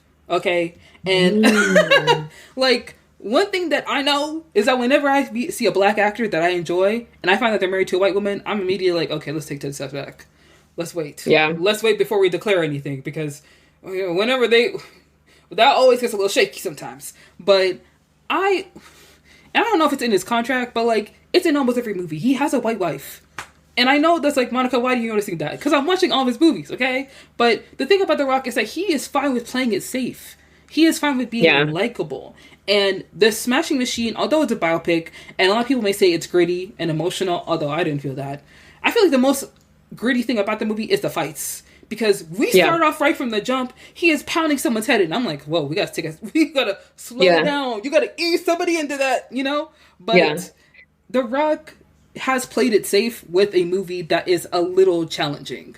You know what I mean? Yeah. Like, the physicality, gaining 30 pounds for this role, to like play this character or play this person who's a loser when you're so used to like being so great, so high and mighty. Like, yeah, that could be challenging. That's very difficult, but that's not as hard. Like, we are like this year, Robert Pattinson, he was in a Bong Joon-ho movie. We saw Michael B. Jordan play two people, and I will say this right now. I was someone who did not think Michael B. Jordan was a very good actor. And that's because I actually watched a lot of his movies because I want to get the appeal, but also like maybe he is a good actor, and I'm not seeing it. I've seen a lot of his movies. Okay, I watched Just Mercy, which is a movie he was in with Brie Larson, and not a lot of people saw that movie. And I saw the movie, and I was like, no, he's not giving. But this movie, this film, like Sinners, I thought he was incredible in it. Because when you get a good writer and a good director, they're going to pull it out of you. And that's what I thought was going to happen with The Smashing Machine. Because Adam Sandler, I didn't think he was a good movie, but I watched Uncut Gems and I was like, you know what, not my favorite movie, but he was good. He did a good job in that. And I will give him that. And in The Smashing Machine, it's just like, I don't know. I feel like he was good. I think he did a good job, but like, it wasn't what we expected. Like you said, it didn't live up to audience expectations. So I feel like for The Rock, he needs to really go for it. You know what I mean? Like, we need to leave the lovable nice guy behind, you know, because he likes to pretend like he's Bruno Mars. Because people like to pretend like he's, like, some people think he's black. That man is Hawaiian. But he never talks about his race because he makes songs like Uptown Funk. And he makes songs like 24 Karat Magic. You know what I mean? Like, he makes family-friendly songs. And, like, The Rock is used to making family-friendly music. So I think The Rock needs to really just, like, embrace, like, you know, his heritage. Because, like, Drew Affolwell, I can never say her last name, but we all know who she is. We all know who she is. She did an interview with The Rock on the red carpet, and she was like, you know, you're my Polynesian brother. And I was watching the video, I was like, he's Polynesian? I did not know, because I didn't know what his heritage was. And he was talking about it. He was talking about, you know, his Polynesian heritage. He was talking about, like, his family. And I was like, this is so cool. And this is so neat. And if he was in a movie where he talks about that and he embodies that culture and it goes into that, people will connect to that. Especially because, like, there are not a lot of Pacific Islander actors that people know about unless you like to watch Australian movies. But, like, there aren't a lot. So I feel like that would be a better run for him than, like, more sports movies, more action films. Like, please leave it behind, girl. Let's try something different, because I feel like when this movie doesn't do well on the awards run, and I don't feel like it's going to do well, that's what he needs to do next. Yeah, that's interesting. And I think that's part of Moana, right? Like, I think that him doing Moana is also, like, kind of, like, trying to have that conversation a little bit. But again, like you're saying, it's, like, playing it safe. And, I think it could be interesting to see him maybe, like, talk about what his heritage means to him and, like, actually explore something a little bit difficult in a movie. And this is also the thing I think about, like, Oscar bait. When people talk about, like, Oscar bait, they're like, oh, like, anything can win an Oscar if you just, like, follow the right formula. But it's like, I don't know. You have to be careful sometimes, especially, like, if it's a year with a lot of good films, like it is this year, like, the movie does have to be good. Like, people are going to be able to see through it. And this is also why, like, I just don't know. This is totally unrelated, but I just, like, don't know how Wicked is going to do this year. People are assuming that it's going to do really well, but, like, people don't really like Wicked like that. Like, as a movie, like, people in the film community, like, are pretty mad at Wicked. And I think understandably so. Like, a lot of the movie doesn't, of the first movie, like, really doesn't look that good. The plot is kind of, like, strange and bloated by breaking it up into two parts. And it's not, like, funny and zany the way it is in the musical. But again, I don't know, this whole thing of, like, oh, well, like, Academy voters are just, like, so different from us, and they're so, like, weird and strange and old and white, so, like, anything can work on them. They have expanded the Academy recently, and two, like, it just is a good movie year. Like, I think you are going to have to make a good movie in order to, like, at least, like, somewhat, I don't know, maybe I have too much faith in the Academy, but, like, at least this year, the movies that are in the lineup are all, like, you know, supposed to be pretty good and are, like, have had a lot of emotional impact. Like, the movie that people are, like, I don't know, I like One Battle After Another. Like, I don't think you could call that kind of movie Oscar bait. No. Because it has a real vision and it has a real sense of artistic direction. Like, I don't think it's so, like, I don't know. I do agree with you. I feel like there are movies that come out that feel very clearly like Oscar bait. Like, oh, for sure, girl, they're trying to at least get a Golden Globe out of that movie. Yeah. And for me, what was I gonna say? With the Wicked, with the first movie when it came out, I didn't know if it was gonna get anything for the Oscars, and I feel like with all these movies coming out, like, near the end of the year, I'm always rolling my eyes. I'm like, I can't watch all these damn movies. God, I can't do it. And, like, I liked Wicked, but I feel like when I didn't see The Color Purple get any kind of nominations at the Oscars or any, like, meaningful ones, I was surprised. It was like, okay, we have Taraji P. Henson. She was in Hidden Figures. She won a Golden Globe for that film. No, she won a SAG Award for that. We have Fantasia, an acclaimed singer in this movie. We have Oprah Winfrey, Danielle Brooks, who was in the Broadway version of this same... What's going on? Because I don't see nothing for this movie. And I was genuinely surprised. Like, even when I talked to a friends of mine that, like, love watching, like, love watching Best Picture films, they didn't even watch The Color Purple. And I was like, how did you not see it? That movie was incredible. I loved that movie. And I feel like maybe in a different year it would have done well, but, like, I can't say for sure. And I feel like with Wicked... Even, like, Wicked for Good, I don't think it's gonna get anything. Like, I don't think so. I'm excited. It's projected to, like, really get in there in the awards, with a lot of technical awards too. But, like, but they are projecting that Cynthia and Ariana are both gonna get in their categories again. I mean, so they may get nominated, but I don't know if they'll win. Yeah. I think that is a likely outcome. Yeah, but I feel like we've talked about The Smashing Machine. There's really nothing else I could say about that movie except that when the Rock is trying to pivot, he's trying to go for his pivot. Sir, I need you to connect with somebody who is from your culture. Like, I need something more. You know what I mean? Or at least something just a little more human and more vulnerable. Like, something that maybe tells us something that we don't already know. Something that. I don't know, you're really willing to, like, go all the way there emotionally with. And if you're not willing to do that, then, like, don't pretend you are. But, like, you know, it's okay to make Moana 2 and Moana 3 and just do that for the rest of your... Like, you're going to be fine, like, have $100 million by the end of all that. So I think you'll be fine. But... And I do want to say, like, when it comes to... the reason why I brought up Michael B. Jordan and... oh my gosh, not me forgetting his name. Or Ryan Coogler. The reason why I brought Michael B. Jordan in Sinners in his performance is because you can collaborate with a very talented director and writer, but the director is going to do their job and the writer is going to present the story, and then it's up to you to follow that through. Like, Michael B. Jordan, he did not go halfway when it came to playing two people.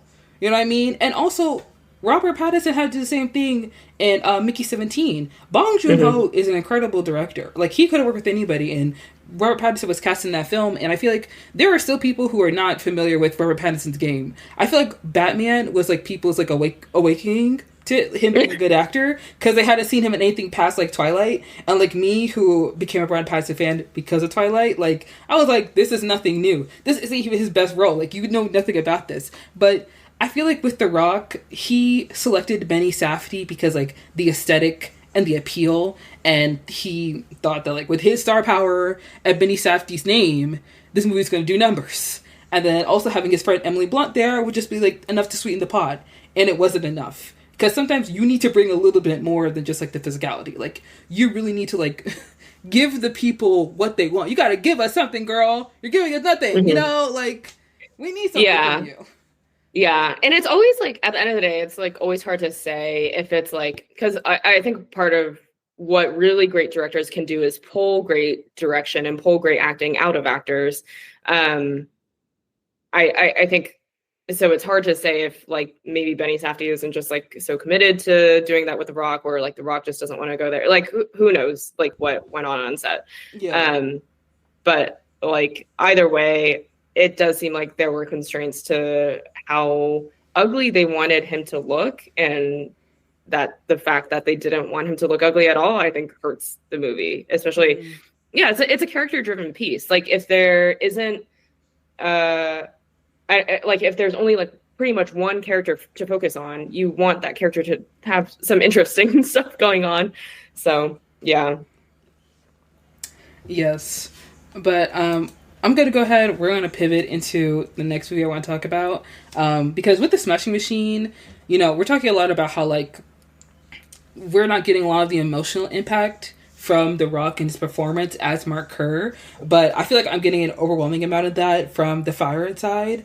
And the reason why I wanted to talk about this movie is, like I told you before we started recording, there is another film that's coming out this year called Christy, which is starring Sydney Sweeney, and it comes out November 7th, but I did want to discuss it before watching it because there have been a lot of early reviews that have been talking about this movie, talking about Sydney Sweeney's performance, and it's not very favorable. However, there is still a lot of awards buzz around her performance in this film, which I find interesting considering people have been bringing up The Fire Inside and how Brian Destiny is playing Clarissa Shields, I believe is her name, who is like a real woman who won the Olympic gold medal when it came to boxing.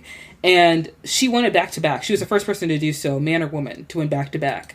And a lot of people online were talking about how, this movie with Ryan Destiny came out and it was really great and it was really powerful, but barely anybody saw it, barely anybody talked about it. And now Sydney Sweeney is going to be in a film that seems very similar to The Fire Inside. And people are already talking about, awards buzz, her possibly nominated for an Oscar, and yet it is not getting the same critical reception as, The Fire Inside did.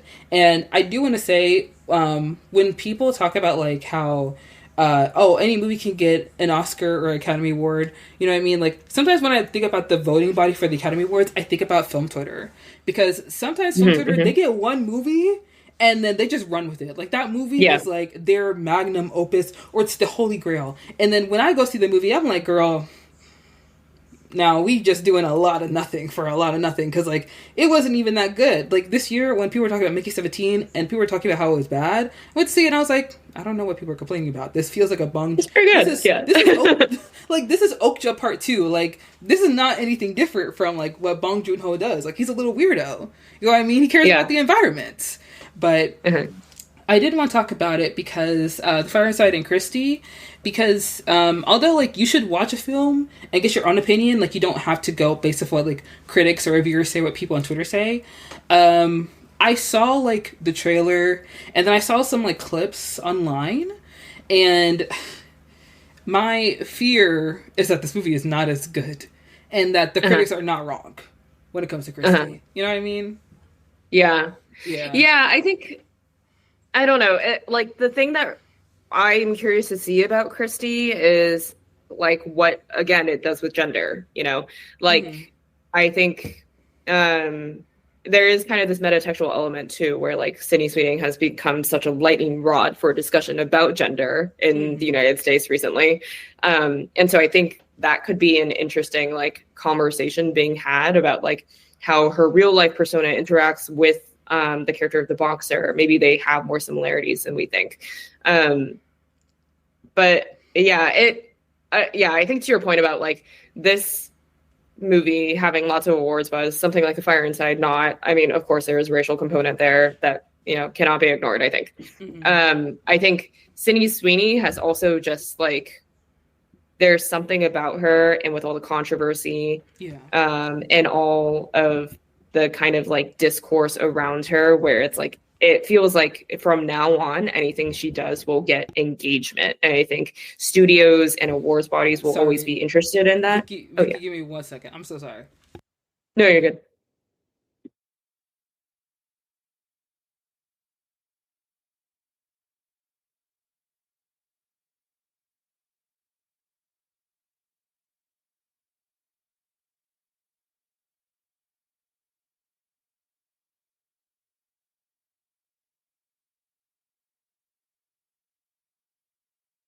Sorry, someone needed me. Okay, go on with what you're saying. What were you saying?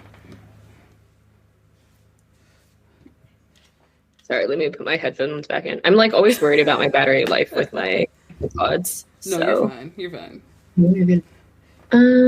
Yeah, you're talking about the racial component between The Fire Inside and Christy. Also, Sydney Sweeney and, like, her becoming a conversation for gender in America. Yeah. Yeah. Sorry, let me get my... Can you hear me okay? Is my audio? Yeah. Okay, maybe I just won't use the AirPods.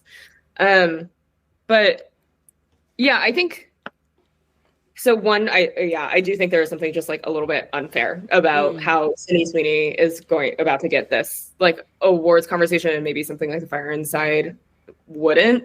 But I do think Sydney Sweeney has become such a lightning rod for discussion and controversy, and I have the sense that like anything that she does in the future is always going to generate conversation, just because of like who studios see her as now, and also how as audiences see her as now. Like she's always going to be put in that position where like there is something to talk about with her. It's a little bit like Taylor Swift, where like you can have your different feelings about like who she is and like, you know, the merits of her artistry or whatever, but it is always going to be interesting to talk about, and that is always going to like keep her in the cultural spotlight, you know.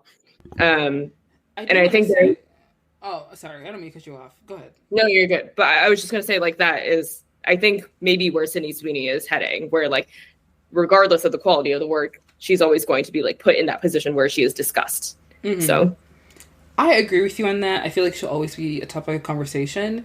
When it comes to, like, the awards conversation, I do think that it will be had, but I don't think it's going to be had seriously. And I say this because Sydney Sweeney, and everything I've seen her in, as someone who's, like, genuinely tried to like give her a chance as an actress and then be like, you know what, she's doing her best, let's just see what she's giving us, you know what I mean? Like even with Immaculate, I went to go see it in theaters because like when she was talking about how hard she worked for this movie to like fund it herself, she was working on it for 6 years, she really wanted this movie to happen, I was like, I will go see this movie and I will give it a fighting chance.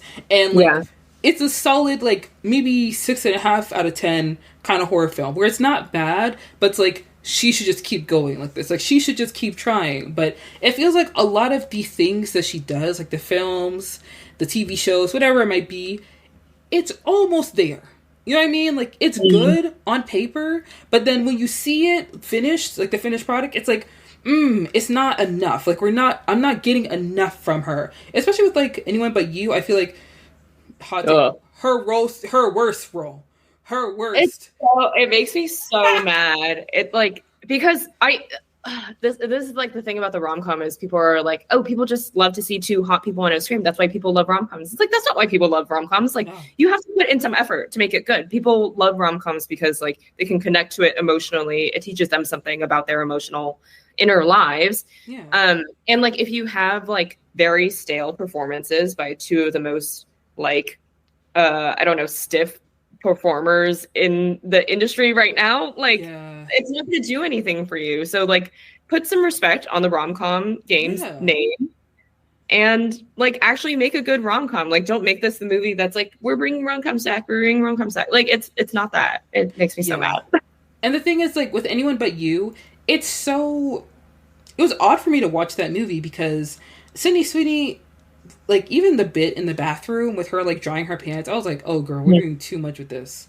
This is not funny. This is weird. Like, she's trying to be funny. And I did watch Anyone But You, and then afterwards I watched Twisters. And I was like, oh, Glenn Powell, right?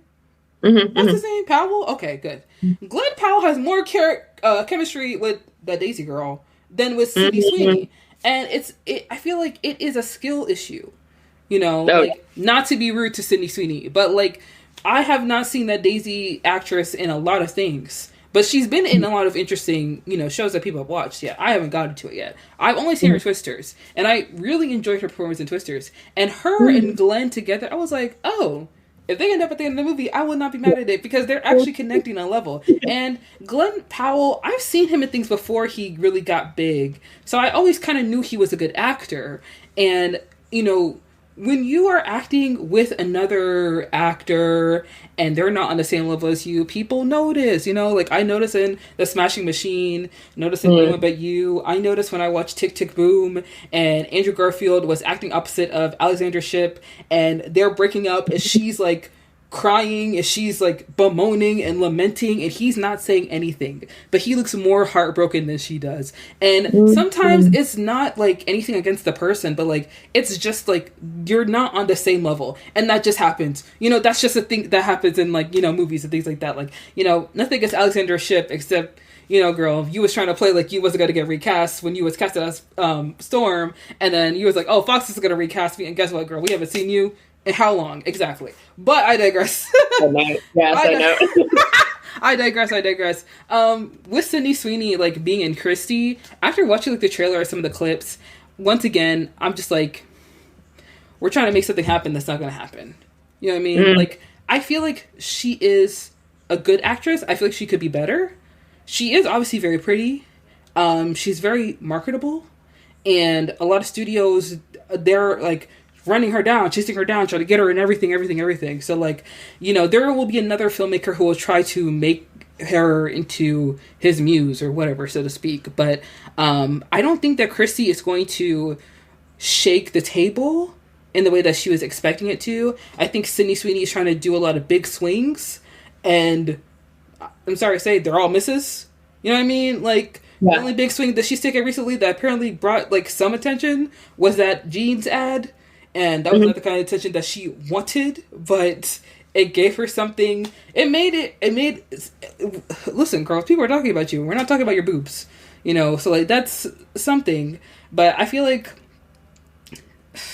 with Christy, I don't think that it's going to bring any, like, serious press. I don't think it's going to, not any serious press. I don't think the awards run is anything that I need to be worried about. Because you remember Honora? Mm-hmm. You know, with Mickey Madison? Yeah. Nora was really good. Like, I was not a fan of Honora, but I see why people liked it, because Mickey Madison really gave it her all in that role. Like, she wasn't holding back. She really embodied that character.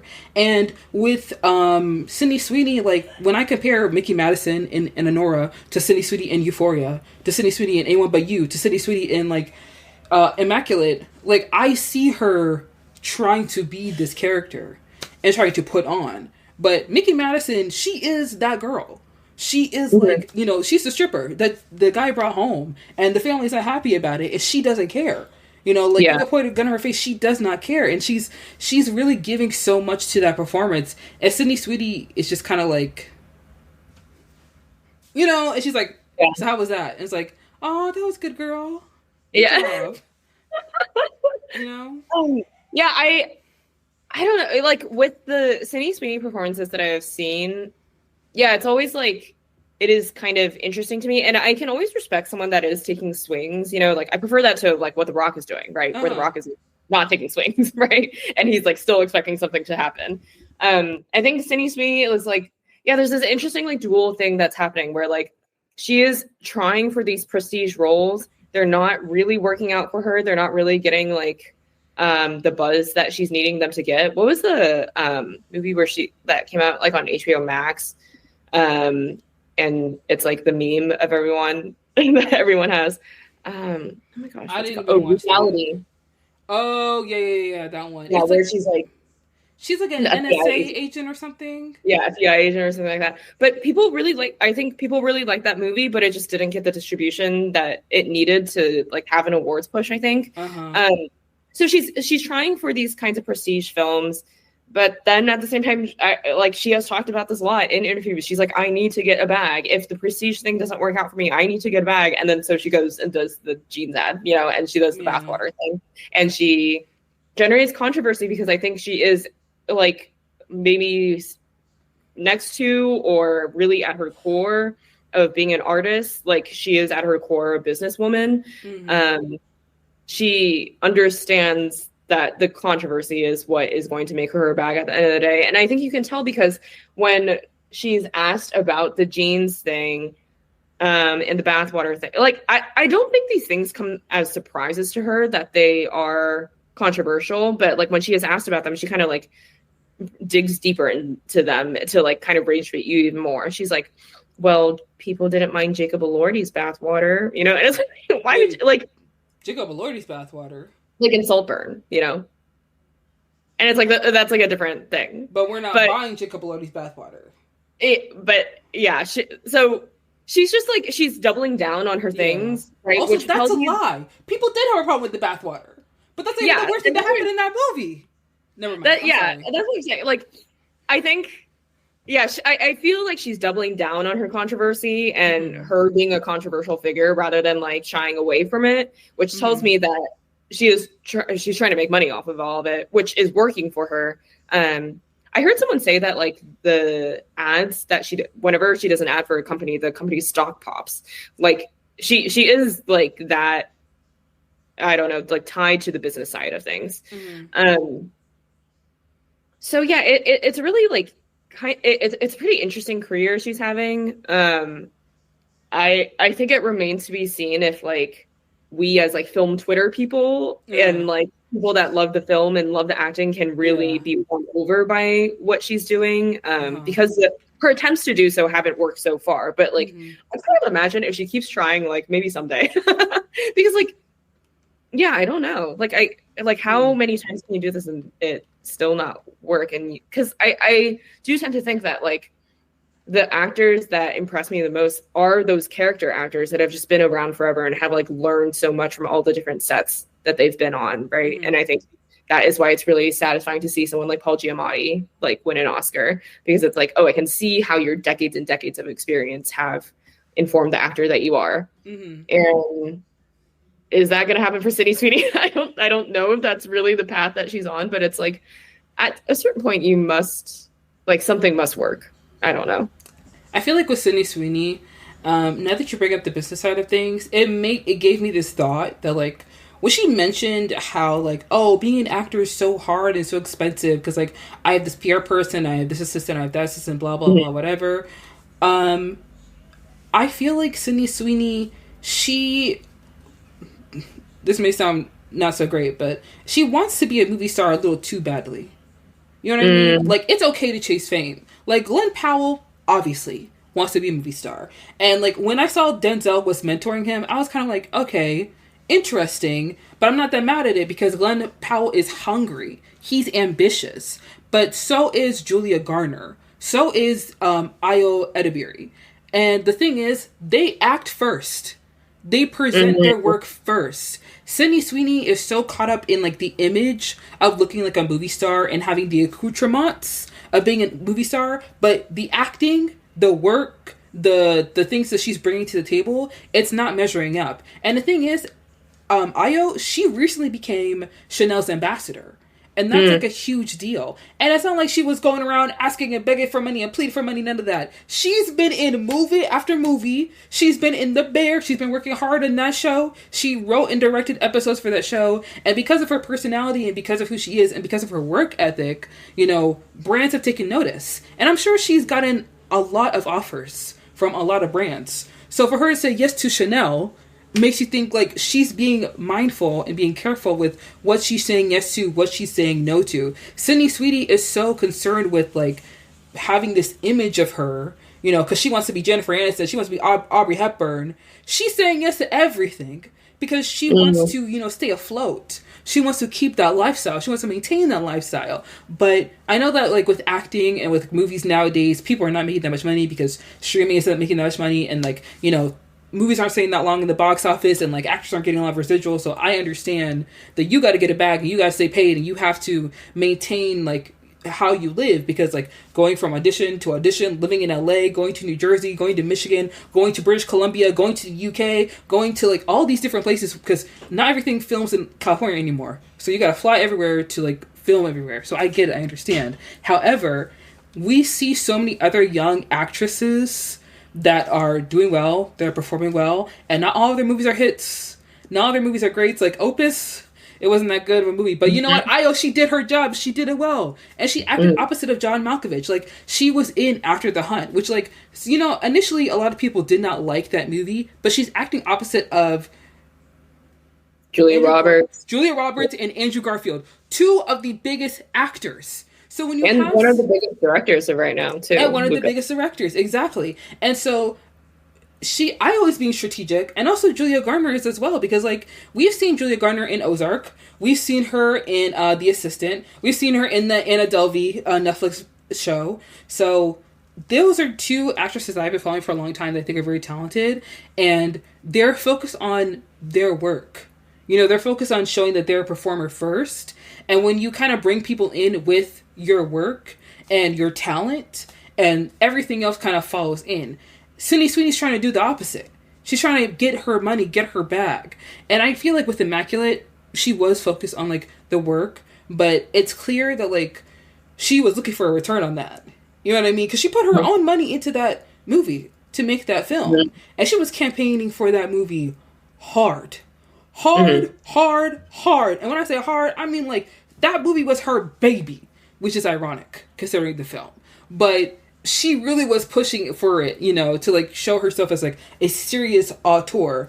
And it could be that like she's one of the other people in Euphoria that is now like a household name, but does not have the same acclaim. Because Jacob Elordi, I mean, he is in Frankenstein right now. He's in Wuthering Heights. Before he was in Saltburn. Zendaya is Zendaya. You know what I mean? Alexa Demi is a mystery to us all, and yet people are obsessed with her. And also Austin Abrams, the guy who like was barely in Euphoria and yet has had an incredible career so far. Like he's in this show. I don't remember the name. It's like Dash and Lily. It's like this Christmas show on Netflix, and every time Christmas comes around, the kids are talking about this show. And also he was in Weapons. Like he's a really stellar actor. So, you know, it's not like she's not the only person out of Euphoria that isn't doing so hot. But like when you look at her counterparts, it's like she's not keeping up. You know what I mean? Yeah, I do think, I don't know, like the comparison with Glenn Powell, like to me, they're one and the same. And I really, really do not like Glenn Powell. I think his moves are just as cynical as Sydney Sweeney's. I do want to say, as an actor, I like him, but as a person, I'm like, keep him away from me. 10 feet. Keep him away.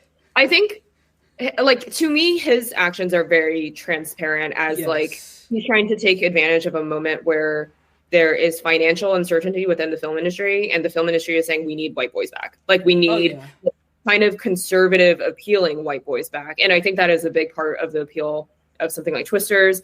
I think it is a big part of the messaging around like Top Gun Maverick, which is where his kind of breakthrough was, because he like was under Tom Cruise's wing. And by the way, his mentor being Tom Cruise, or like him being the successor to Tom Cruise, who is also conservative. I don't think it's something that I like. But yeah, the talking about money thing, I don't know. I'm mixed with Sydney Sweeney on this, or I'm mixed on Sydney Sweeney on this, because I do think it is an interesting discussion of like the material challenges of being an actor. And I think it does present this interesting conversation of like women are sort of just expected to like keep their heads down and like make it seem like their careers are very easy. Whereas like Glenn Powell is like, you know, he's like doing all the same stuff as Sydney Sweeney, you know? And I think, and she also makes a point about how like, I'm not a Nepo baby. Like I'm from Spokane, Washington. Like I don't have connections in this industry. Like I had to like work multiple jobs for a long time. Like if I'm going to like make acting a living, I have to do like a lot of stuff. But it gets to a point, is the thing with Sydney Sweeney is like, do you have to be selling the bathwater?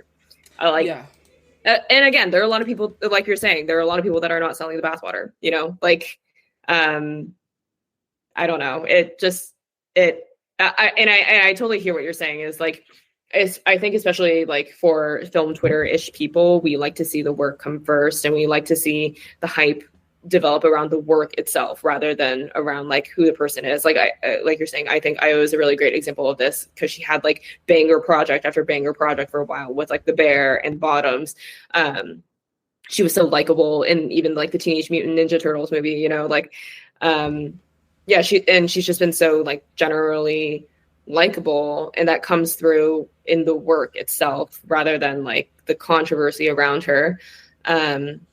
Who's another actress? Yeah, and what you're saying about Mikey Madison too, like he's like, yeah, you believe that performance. And I think, and this happens, and I think about Taylor Swift a lot, so I'm sorry for the multiple Taylor Swift mentions, go ahead. This happens with Taylor Swift too, right? Where it's like when there's like part of what has worked about Taylor Swift is that there is stuff around the music. Like she has always made a point to like point to the boyfriends, even if she's like, oh, like I don't want you to talk about like who this song is about. She does want you to talk about who the song is about, because that does help with the engagement. It does help like develop a parasocial fan base. But it gets to a point where when there's so much stuff around her and we know too much about her because she is such a focal point of culture, where like you listen to the music and you can't kind of like separate who she is as a billionaire complaining about I don't know, like Maddie Healy ghosting her. Like it's just so incongruous that it becomes really hard to accept the art on its own terms. And I worry that that is what Sydney Sweeney is inadvertently setting herself up to happen. It's like, no matter what, we can only see Sydney Sweeney. And like, for some actors, this is a benefit, right? Of course, we have movie stars where we're like, when we watch them, we're like, that's Nicole Kidman, that's Julia Roberts. Like, but I think like someone like Nicole Kidman, like you watch a movie, you're like, that's Nicole Kidman. I think her singularity kind of works to draw you in as an audience member because she is so captivating on screen and off screen. You're like, I'm always interested in what she's going to do. And I think like she is always going to turn in a really interesting performance, and she's always going to like, and she has like artistic taste too. So like she's always going to make interesting projects. Like, so you're always going to be like tuned into what she's doing, even if you know that is Nicole Kidman and you kind of can't erase that. But she does like, oh, sorry, I'm like going on and on. But I think Zendaya in Challengers, another thing that works really well is the character that Zendaya is playing is sort of engaging with the persona of Zendaya in a way that I think is really brilliant on the part of Luca for identifying that Zendaya would be able to do this, and also on Zendaya for being able to like draw from her own experience. Like, yeah, she's like this superstar. She is put on such a pedestal, and you see it in the way that like there are parts in Challengers where like it almost looks, she looks the way she looks when she's like modeling. Like she looks so beautiful. She looks so like there's so much drama. And I think it works to the advantage of the movie that when we see Zendaya on the screen, we're like, that's Zendaya. That is a superstar. And I wonder what like, and I see Tashi Duncan being put in this similar place, like in her world where like she is such a superstar. She is so beloved by many, but perhaps not seen for her true interiority. So that's a long way of saying, like, I don't know if all of the controversy around Sydney Sweeney is like really going to help her down the line. I think it just remains to be seen, but sometimes it can hurt, I think. Yeah, I do want to say, like, I agree with you. And just to add to your point, I feel like with Sydney Sweeney, she's relying too much on her image. You know what I mean? Because with a lot of actors, they've taken on, like, becoming businessmen, businesswomen, like, starting, like, makeup lines, hair care lines, skincare lines, alcohol brands, all these things. So her, like, making a soap out of her bathwater, like, is that odd? Yes, but it's not that different because a lot of actors and actresses are falling into being, like, businessmen, businesswomen. But the thing is that Sydney Sweeney, I feel like she's become fixed on being Sydney Sweeney. And I feel like she can become a good actress. She can, like, elevate her performance. I feel like she can be better. But, like, the point of becoming a better actor, better actress is, like, you first have to, like, humble yourself, understand that you're not that great, and you need to, like, improve upon yourself. Like, that's the first thing. And another thing is that, like, with Zendaya, with Ayo, with, who would I say? Julia Garner, maybe. Julia Garner, yes. With, like, so many young actresses, like, even, like, Millie Bobby Brown, Anya Taylor-Joy, that's someone I really like. You know who they are because they're recognizable, especially Anya Taylor-Joy. However, when you see them in a movie, that's not Anya Taylor-Joy. That's the character that she's playing. When you watch Anyone But You, not Anyone But You, was it? It's Anyone But You, right? Yeah, Sydney Sweeney, yeah. Okay, yeah, Sydney Sweeney. When you're watching Anyone But You, that's Sydney Sweeney. That's Sydney Sweeney trying to pretend to be, like, she's a lovable comedic actress in a rom-com, and that's not what we're getting. When you watch Challengers, that's Tashi Duncan. Zendaya's doing a good job playing Tashi Duncan, but that's Tashi Duncan. When you watch Zendaya in Malcolm and Marie, that's Marie. That's not Zendaya. That's Marie. And that's the thing. Like, when you're an actor and actress, it's not just, like, your recognizability. It's not just you being a household name. Like, you step into that role, you need to be the character, not you. Okay? Millie Bobby Brown, recognizable, but she plays 11. She plays Enola Holmes, I think that's Enola Holmes. Like, that's who she's playing. She's not Millie Bobby Brown in that moment. She's the character. And I feel like Sydney Sweeney, she, like, you know, that's the thing about being, like, a salesperson or being someone who's willing to allow corporations to use your likeness or your image to sell their products. Is that, like, you're invested in your image and who you are and your name. But, like, when you step into that, when you're in front of that camera, it can't be you. You know, you have to be Christy. And I feel like with a lot of the reviews that I've read about Christy in the film, like, yes, the physicality is important. Yes, the work is important. But, like, at the end of the day, you need to act. Okay? Like, showing up in a wig and having biceps is not enough. I need to believe that you're Christy. And if all these people who have seen the movie early have said that, like, it's not 100% there, then, like, it's just like all the other films. Or all the other things you've been doing. You know, like, you're given a strong role, an interesting concept, but when it comes to present your work, it's not all the way there. And I feel like that's kind of where she's stuck.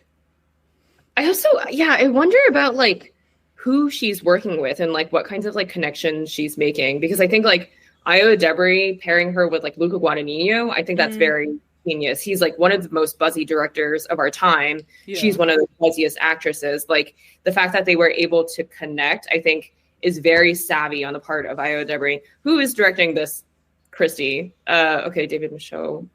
Which is ironic, because David Michaud is actually a pretty good director. From what I've seen of his work, I think he's a good director. But also, I don't think he does sports biopics a lot. So he did the Timmy movie. He did that Timmy movie, the Timothy Chalamet movie. Oh, yes, The King. I think that falls more in line with the things that he does. Like, he does more of, like those old school medieval films that, like, Game of Thrones, girl, I don't know the name for it. But, like, he does that. So him doing, like, a biopic, it feels out of the norm for me personally. Like, when I watched the trailer and I saw the director, I was like, this is not your wheelhouse. This is not your area. This is not where you reside. This is not what you do. It's like seeing, like, Ryan Coogler out of nowhere, like, doing, like, I don't know, like an emotional, like, family drama. It's like, oh yeah, it's like, I mean, I see it, but also, like, babe, what are we doing here? Like, this is not your lane, you know? Yeah, I don't know. I feel like, well, After the Hunt is sort of another conversation because, like, I think, I didn't love it, and I think it has probably, like, I haven't seen it yet, and okay.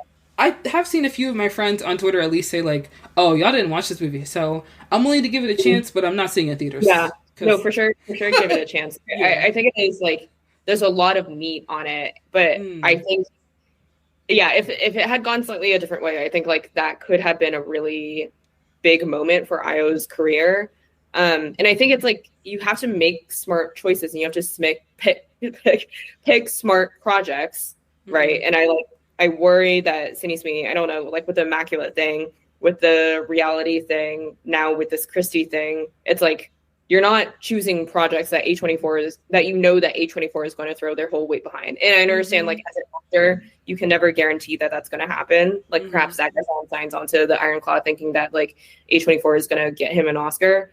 But it doesn't, like, I don't know. I don't know how smart these choices that she's making are. I think it's smart to like, make them markedly prestige, right? Like, they do markedly fall into awards contenders, but they're not coming out of these, like, studios like Neon that we know are always push for awards. So yeah, I don't know. Yeah, I do want to talk about The Fire Inside, because I did watch it recently, and it's actually very, very good. And I feel like it's one of those films that comes out, and because it's an independent film, and, like, there isn't a lot of, I will say this, although it's an independent film, when I was looking it up, I saw, like, there was a lot of press around it. Like, there are a lot of interviews for it. It seems like Brian Tyree Henry and Ryan Disney, they went to all the junkets that people usually go to. So I was so confused as to why I hadn't heard about this movie, but I realized now it came out during Christmas, and whenever it's Christmas, literally 20 new films are coming out at the same time. And I think it came out 2024. So around that time, I'm pretty sure Wicked came out too. Yeah, Wicked came out last year. Yeah. So, I mean, that's just one of the films that probably would have taken the draw away from it. But The Fire Inside, for those who don't know, it's a film you definitely should go and check out. It is a biographical film that tells a true story about Clarissa Shields. And she is a boxer from Flint, Michigan. And the film is written and produced by Barry Jenkins. And it is directed by Rachel Morrison, which I was actually surprised by because I do think that Rachel Morrison, she worked on she worked on Mudbound and Fruitvale Station and Dope. So she is a cinematographer, so this is her directorial debut. So Mm. this movie, it basically follows Clarissa's life from early in her career, when she first is able to go to the 2012 Olympics. And she wins her gold medal for boxing. And after she wins the gold medal, she returns back home, and winning does not promise a life of luxury. She literally goes through so much stuff because of everything that happened to her. I think at one point she had to like pawn her medal to like try and like She tries to, yeah, but she Yeah. doesn't succeed. Yeah. Yes. But by the end of the film, she returns to the 2016 Olympics and she wins her second gold medal. And that's just like a brief summary of the movie. But overall, it's an incredible film about determination. It's a film about resilience. And I love the movie because Ryan Destiny, I think she's a great actress. I haven't seen her in a lot of things, so I feel like this movie could have really been her breakout role. Technically, her breakout role was in Star on Fox, but not a lot of people watch that show. So I really feel like this movie could have been like really huge. And also, Brian Tyree Henry is incredible in this film as well. But he's incredible in everything he's in, so it's not a surprise. And I am surprised that I didn't hear about this movie because Barry Jenkins wrote and produced this film, and I love Barry Jenkins. So, I mean, I thought this movie was incredible. I thought it was so great. Sometimes I wish I was like rich and famous, that way I could like buy out a theater and be like, everyone has to go see this movie. Yeah. Oh, you get your butts in this seats. We're going to go watch this movie. But it was amazing. I absolutely loved it. Did you get a chance to watch it? Yeah, I did. First of all, I just want to say I want to correct myself from earlier. It turns out Immaculate was actually produced by Neon, so maybe he is actually like trying to make some smart choices, but I just don't know what's working out. Okay, anyway, The Fire Inside. I thought the structure of it was really interesting, like you're saying, where it does for a lot of it operate as like a typical sports biopic, where it's like her, meteoric rise through the ranks. She starts out at like a community boxing gym in Clinton, Michigan, and then she, works her way through the pre-Olympic trials to Olympic trials, and then to London, and she wins her gold medal in London. And then the movie doesn't end there, and it actually is like winning that wasn't everything, and like it's not like this very easy story of like, as long as you work hard, you can get everything you want. Like sometimes there are additional challenges in the way. There are things that are out of your control. There are things that are unfair and things that you have to still like keep fighting for, and I think that's a really interesting way to structure the story. I also really liked Brian Tyree Henry in this. I thought he was so lovable, and he was so like, I don't know. I feel this way about him in a lot of performances, like in Causeway, the one that he did with Jennifer Lawrence. Like it's just, he's just so instantly someone that you want to root for, and someone that you so instantly have sympathy for, and can feel like the heart of the performance for. So yeah, I really enjoyed that about the movie. Yeah, I think that with The Fire Inside, it's an incredible film, and Ryan Destiny does such a good job. And it's one of those career-defining films that you watch. And this is the downside a lot of times when it comes to like independent cinema, because although I love it, it does not always get like the wide push that you see from like, sequels and like Marvel movies and things like that. And I feel like The Fire Inside, if it was given the same push or the same like, I guess, marketing budget that The Smashing Machine was, people would be talking about this film for like months and months, because it has stuck with me just seeing how devastating this movie is, because it's similar to the Smashing Machine, where you kind of see like a big win, and then there's like the downside, the valley, the pit of the career. And it's in contrast to the Smashing Machine, because like we see that Mark Kerr loses again, but he has some kind of resolution towards that. And the great thing about Clarissa Shields' story is that like she wins again at the 2016 Olympics, and it's satisfying to see that happening, because when I was watching the movie, I thought about Simone Biles and how she left. I don't remember which Olympics it was, but I think it was in. I do not remember the year, but I do know that she left. 2012 was her first Olympics, I believe. Wait. 2012 was her first No, Olympics? 2016 was her first Olympics. Yeah, 2016 was the first Olympics, but I think she left in 2020 because of, she was dealing with like a lot of mental health struggles. So she went home early, and a lot of people were like kind of disappointed by that. But to watch The Fire Inside and see how hard Clarissa worked, how much effort she put into performance, how even in the beginning of the film, she's going to these boxing matches, she's like really giving it her all, and her mom is like throwing parties and can't feed her siblings, like can't feed her kids. Like, you're trying to put in so much work on your own end, and the support system you have is like not even there. And then when you get this trophy, when you get this achievement that you work so hard for, that people dream of, when you go home, you don't even have any money. How can you support yourself? Like, it gets to the point where you're watching it and you're just like, why did I do this? Why did I push myself? Why did I even work hard at this? And that is the kind of story that like people love when it comes to sports, because Clarissa Shields is a true underdog.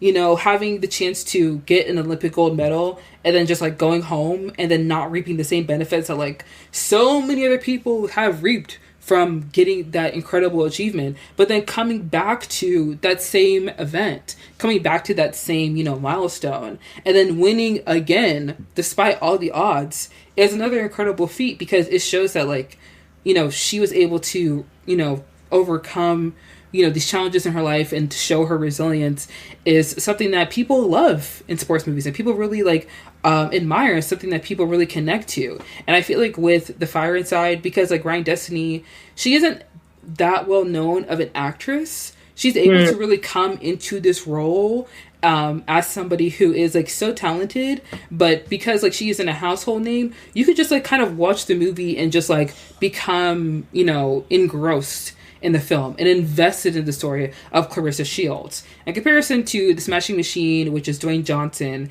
and you're watching him, gain all this weight, you're watching him wear these prosthetics so he looks more like Mark Kerr. So then that is what engrosses you in the film. But when it comes to like, the performance and the acting, there's something that's left to be desired. And with Ryan Destiny, she does such a great job in this movie that like it made me go on her IMDb and be like, what else is she in? Because I need to see more of this, because this is so good. Like, this is one of those movies you watch and you're like, just watch. Kevin Feige's gonna call her. Like, that's one of those movies that you see, and I want so much more for her. I want people to see that she's a star, but because this film, like, it's literally like on MGM Plus. Like, I literally watched it on 1, 2, 3 movies. Yeah, MGM Plus. Like, are you kidding me? Yeah, I think. Yeah, and I think a lot of it comes down to writing and like just what a film is trying to say, right? Mm-hmm. Like, I think something like The Smashing Machine, we said this like over and over again, but it can't really come up with something new that it wants to say, and as a result, it can only really think of fighting or the sports as like, boy mad, boy want to punch. With this, I think like it really has a perspective on like what like fighting and what boxing says about a woman, or like how a woman is supposed to operate in that space. And I think it comes away with an approach that like we don't expect to see women fighting. We don't expect to see women in this kind of sport. But also, I think the thing that is surprising is like she doesn't really have a reason that she likes to box other than like, I'm a bully. Like I just am this person and I do love this sport. And it's like, it's not about like getting out aggression from home. It's not about like, I am so angry at the world that I need to like get something out. It's just like, I was just born for this.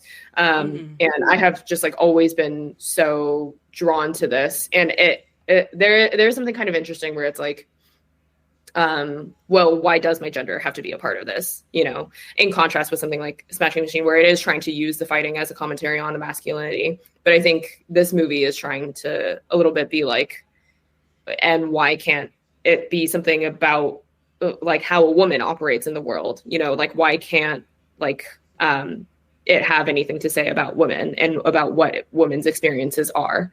So I find that very interesting. And I think the movie really goes out of its way to show like all the little parts of her that really fill her out as a character. Like, I think the choice to include the boyfriend and Zay, the sparring partner, I think is really sweet because it's like it actually like has nothing to do with her going to London. Like it's a little bit like this is what it's like for a teenager to try to like give up her whole life to pursue the Olympics. But it's very sweet. And like the moment where like they first connect and like she's just riding home like on his bike, it's like it's very like it feels very human, and it doesn't feel like artificial in the way that it does in a lot of sports biopics. To your point about you talking about Simone Biles also reminded me of the scene where in the store she sees the cornflakes box with Gabby Douglas on it. And I think that's so interesting because it's like, yeah, sometimes the Olympics it changes people's lives sometimes, but sometimes it doesn't. And I think that is like something that is hard to reconcile with. I'm a really big fan of figure skating, which is also one of those kinds of sports where like you can't really become a billionaire off of it. It's not the NFL. So like the skaters are talking a lot about like, you know, we go to these competitions, we train day in, day out. We don't go to college because like we've been training for this our whole life. And then like, now what? You know, the Olympics are over. We have like no education, and we have like, you know, all this debt from like the very expensive sport that we have done. And we have like no endorsement opportunities. So like, now what? You know, Nathan Chen is like one of the bigger figure skating stars of the past couple of Olympic cycles, and now he's going to be a doctor. Like he can't like sustain a career off of like just having been, you know, an Olympic figure skater. So yeah, anyway, that it is a movie that I think has a lot of really interesting ideas. Yeah, to your point about like what does the film say, that's another point to like sports biopics, but biopics in general, I think what biopics lack is like, what is the audience supposed to walk away with? You know, like what knowledge are we supposed to gain from this? And that's why like biopics need to tell us something that we don't know already about the person the film is about, because oftentimes the film is centered around one person. It starts from their life when it starts to like maybe till a high point in their career, or it's focused on one singular event that's so important and so huge we get to know like the backstory of it. And it also is a film where like, you know, you keep everything very PG-13.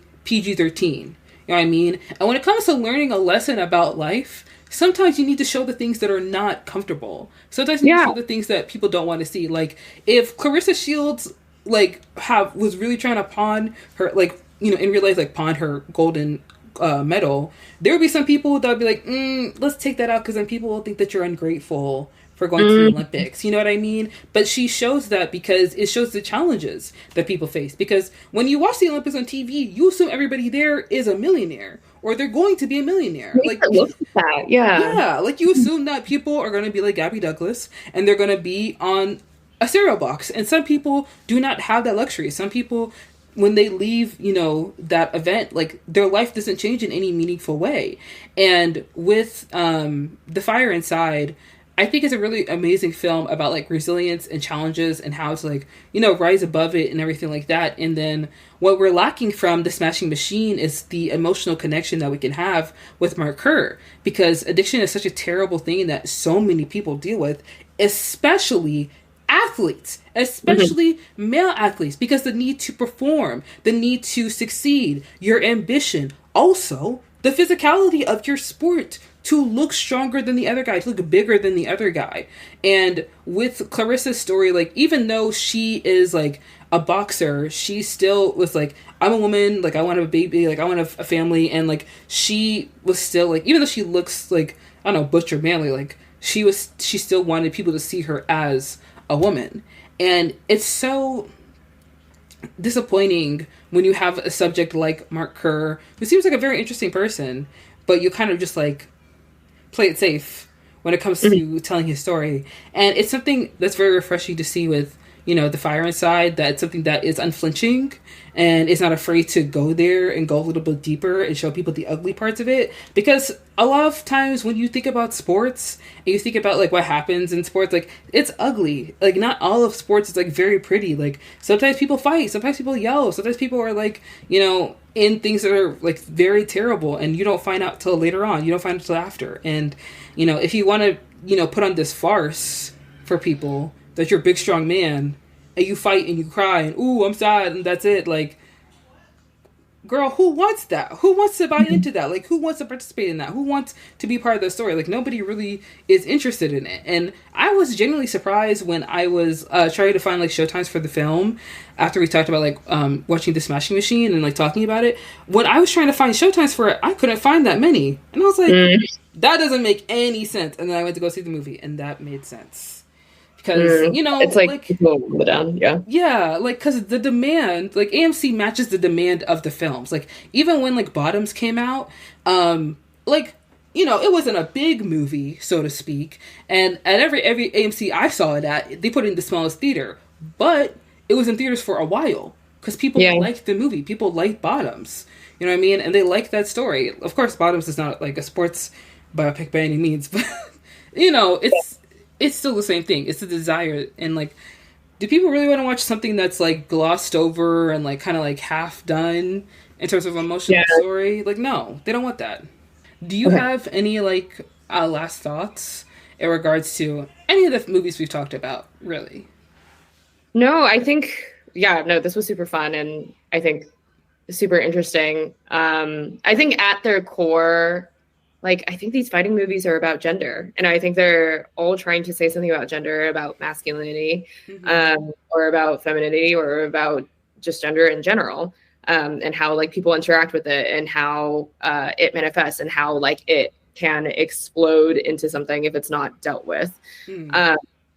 But at the end of the day, some of these movies are better than others, and, you know, we've talked about that, and some of these are more Oscar baity than others, and sometimes we take the Oscar bait and sometimes we don't, you know, so it all depends. I think it does come down to the quality of the movie at the end of the day. Like, it does have to actually work on people, and it does actually have to emotionally resonate with people to really go anywhere. So,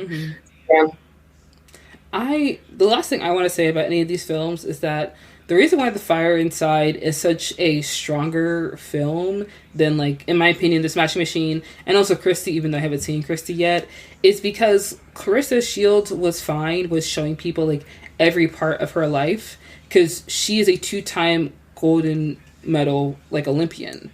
Like, that in of itself, that's incredible. So if you're making a film about that, like, of course people want to see it. People will want to, you know, learn more about her story. But when they learn, like, all of the not so great parts about her story, it may make you draw back, and it may make you, like, clutch your pearls, but it's the openness, it's the, you know, the desire to be raw, the desire to just be, like, to bear everything to the audience, so they can see that, like, not everything that glimmers is gold. Like, things aren't as sweet as you think it is for me, and it was a struggle, and it was very difficult, and it was hard, and and also, I wasn't perfect throughout all of it. Like, I think her fight with Tyree Henry, and, like, towards the end when she house, I think it's very honest, and I think it's really, like, this is what it's like to be a teenager. You know, like, sometimes, like, he acts as a paternal figure for her throughout, and it's like, you can lash out on the people that love you, that have just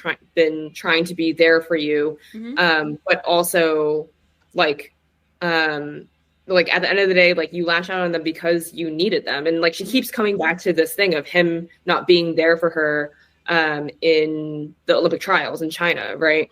And he's like, it always comes back to that. Like, you've already won the gold. Like, this is months later and you're still mad at me about this. But, like, that is what it's like to be a teenager, I think. And I think it's also very honest about the role that Brian Tyree Henry plays in her life, where, like, on the one hand, he loves her a lot. He's this, like, father figure for her. On the other hand, he does kind of have to make money off of her. And, like, they have that fight about, like, he gives her half of the money. And he's like, and she's like, only half? Like, you get 10%. And he's like, I don't make any money off of you. I'm losing money on you. Like, you have to give me something. And it's like, oh, it's a little uncomfortable. You know, it's uncomfortable for the audience to sit with. And it's not such an easy relationship. But I think it is honest and it's real. Yeah.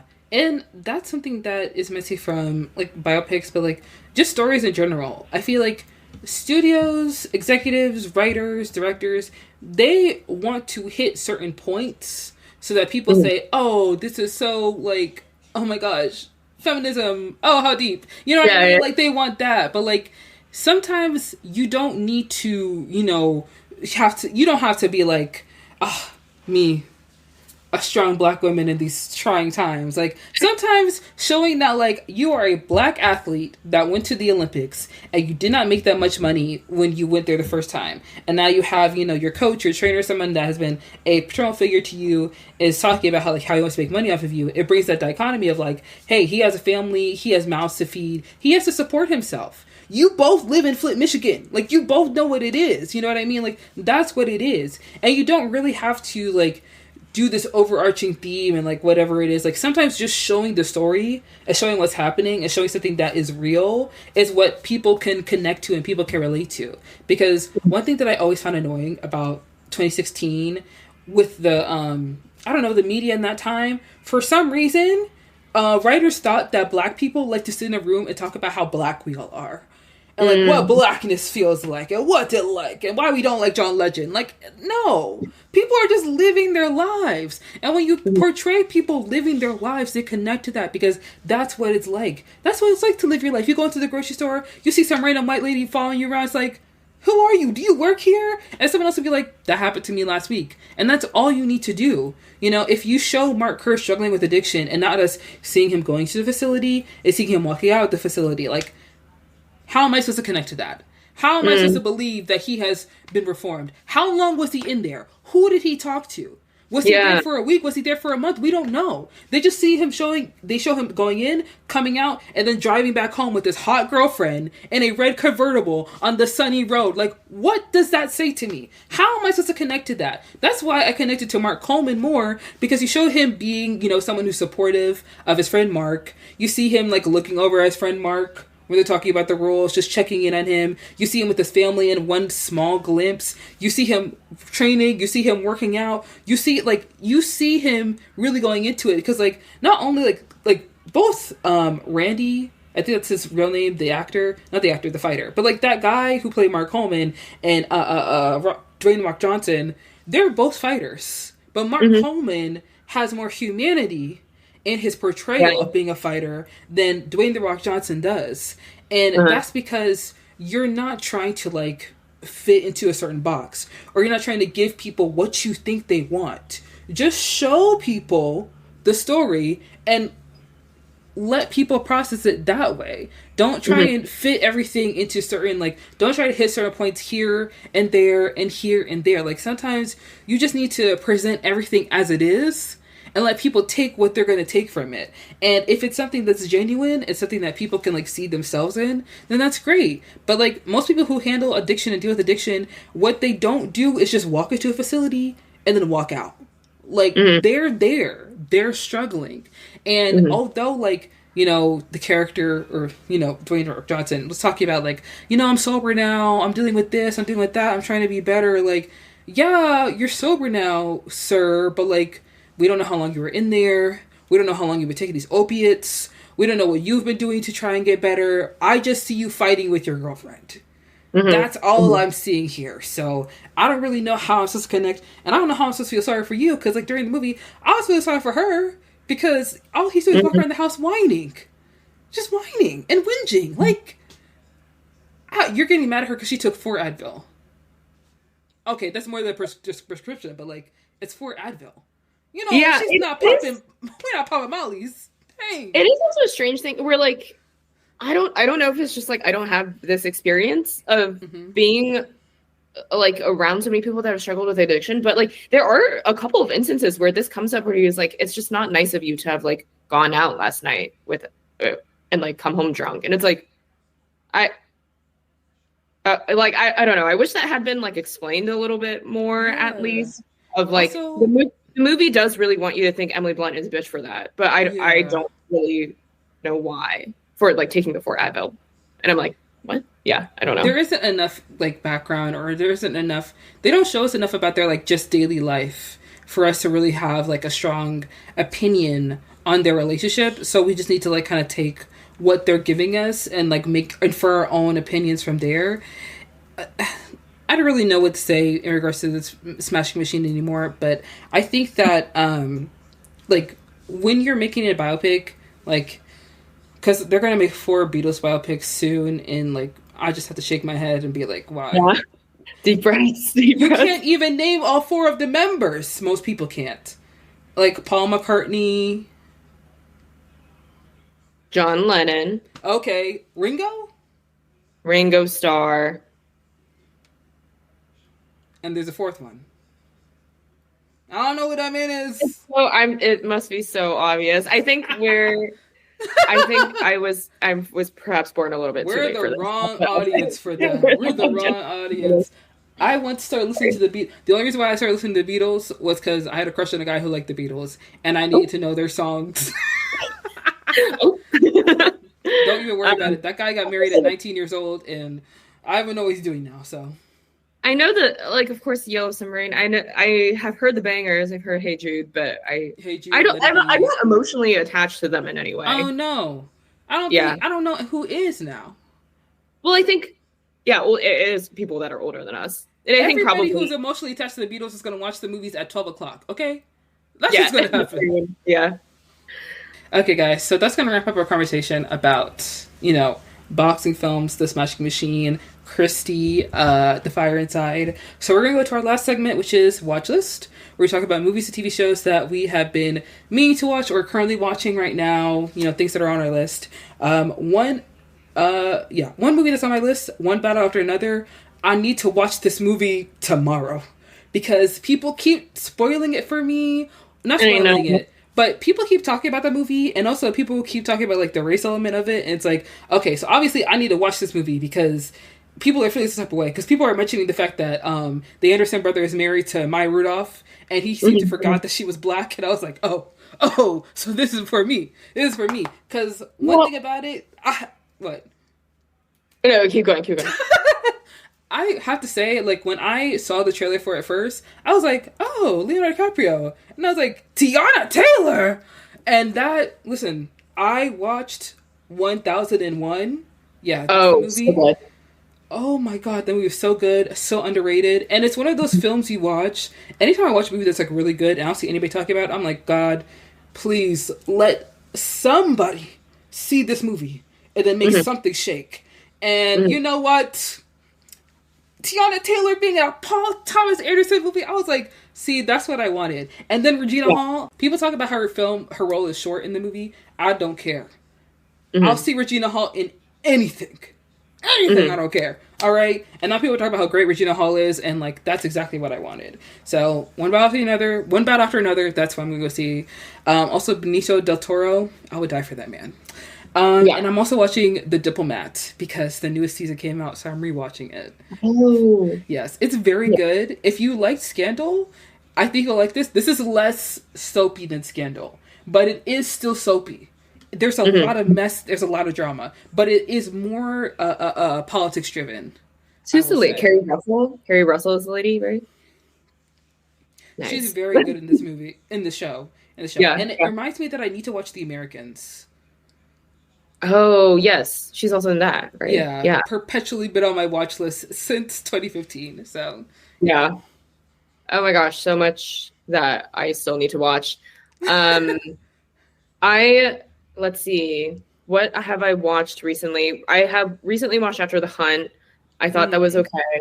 I have kind of mixed feelings on it. I think... Yeah. Okay. What am I looking forward to watching? I'm really excited to watch Rose Byrne's. Her Oscar run is If I Had Legs, I Would Kick You. Oh, yes. So excited. I love Rose Byrne. I think she's so funny. I think her and Seth Rogen's artistic platonic good. I need to watch the rest of that season, so I'll put that on the rest of my watch list. But I think their just artistic partnership in general is I love it. I love them in Neighbors. I think they're, I don't know, something about them is very comforting to me, and I think they're funny, and I think I just think she's so funny and so great, and so I'm really excited to see her in this dramatic role. What else is coming out soon? Of course, excited for Hamnet, for Marty Supreme. Those are in a while, though. I'm really excited to see Hedda. It's directed by Nia DaCosta, starring Tessa Thompson, right? That is I'm really worried though, because it is only going to be in theaters for like a week and then direct to streaming. So I'm like, oh, that's so lame. Because it's Amazon MGM, but that's lame. TV shows that I want to watch, I guess the rest of Platonic. I'm currently watching The Paper, which is the Office spinoff, and I know that it's like basic, but I think it's pretty funny. Like, I am laughing. I think it's like the spirit of The Office is that it is always like engaged with what is like our cultural relationship to work in a given era, and I think this is capturing that spirit. Like what is everyone's relationship to work? Like, how do they feel about it? It's capturing this very like quiet quitting kind of vibe that people really have in 25, which I think is interesting. But yeah, that's it for me pretty much. Okay. I don't know if you know who Drew Gooden is. He's a YouTuber. No, I don't know. He made a video talking about The Paper, and he talked about how, like, he watched the first season as well, and how he feels like it picks up at a certain point, but he's worried that, like, the show may get canceled, or, like, they may change certain casting, because I think the actress from White Lotus is in this show, and I did see some people online talking about how, like, they don't really like her character, because they think she's, like, a little annoying. I love her. She's really funny, and I think she's really strange, which is what people are maybe not connecting with. And she's very like over the top and everything, but I think it goes with the character, where like the character is she's very like I don't know, she is very shallow and she's like sort of dumb, and but she's also like evil and conniving so I think her character is really fun.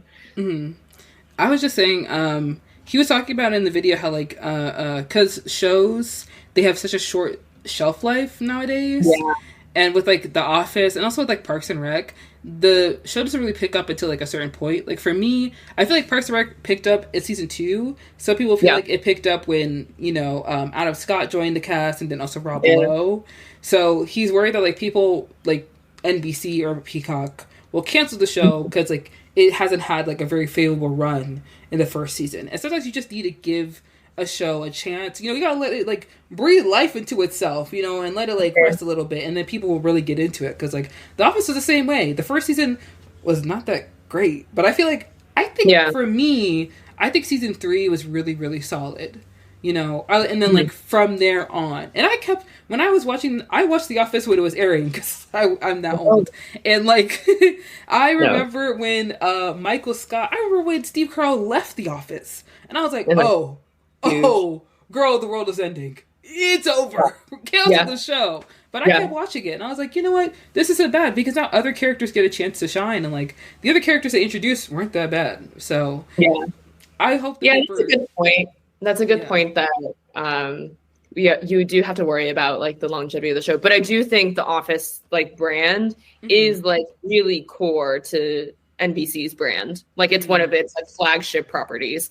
So like if that can't succeed, then what can is what is really troubling. But yeah, thank you so much for having me on. This has been so much fun. I love to yap about movies that I don't like, as well as yap about movies that I do like, and media and Taylor Swift and other things like that. So this has been so fun. So thank you so much for having me on.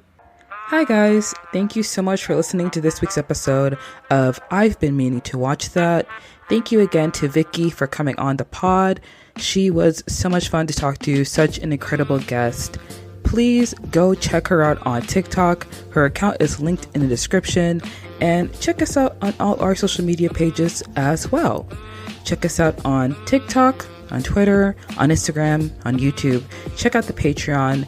And don't forget to tell your friends or family about your new favorite podcast. I've been meaning to watch that. We'll see you guys next week with a new week, a new topic, and new guests like we do every single week. Thank you and bye.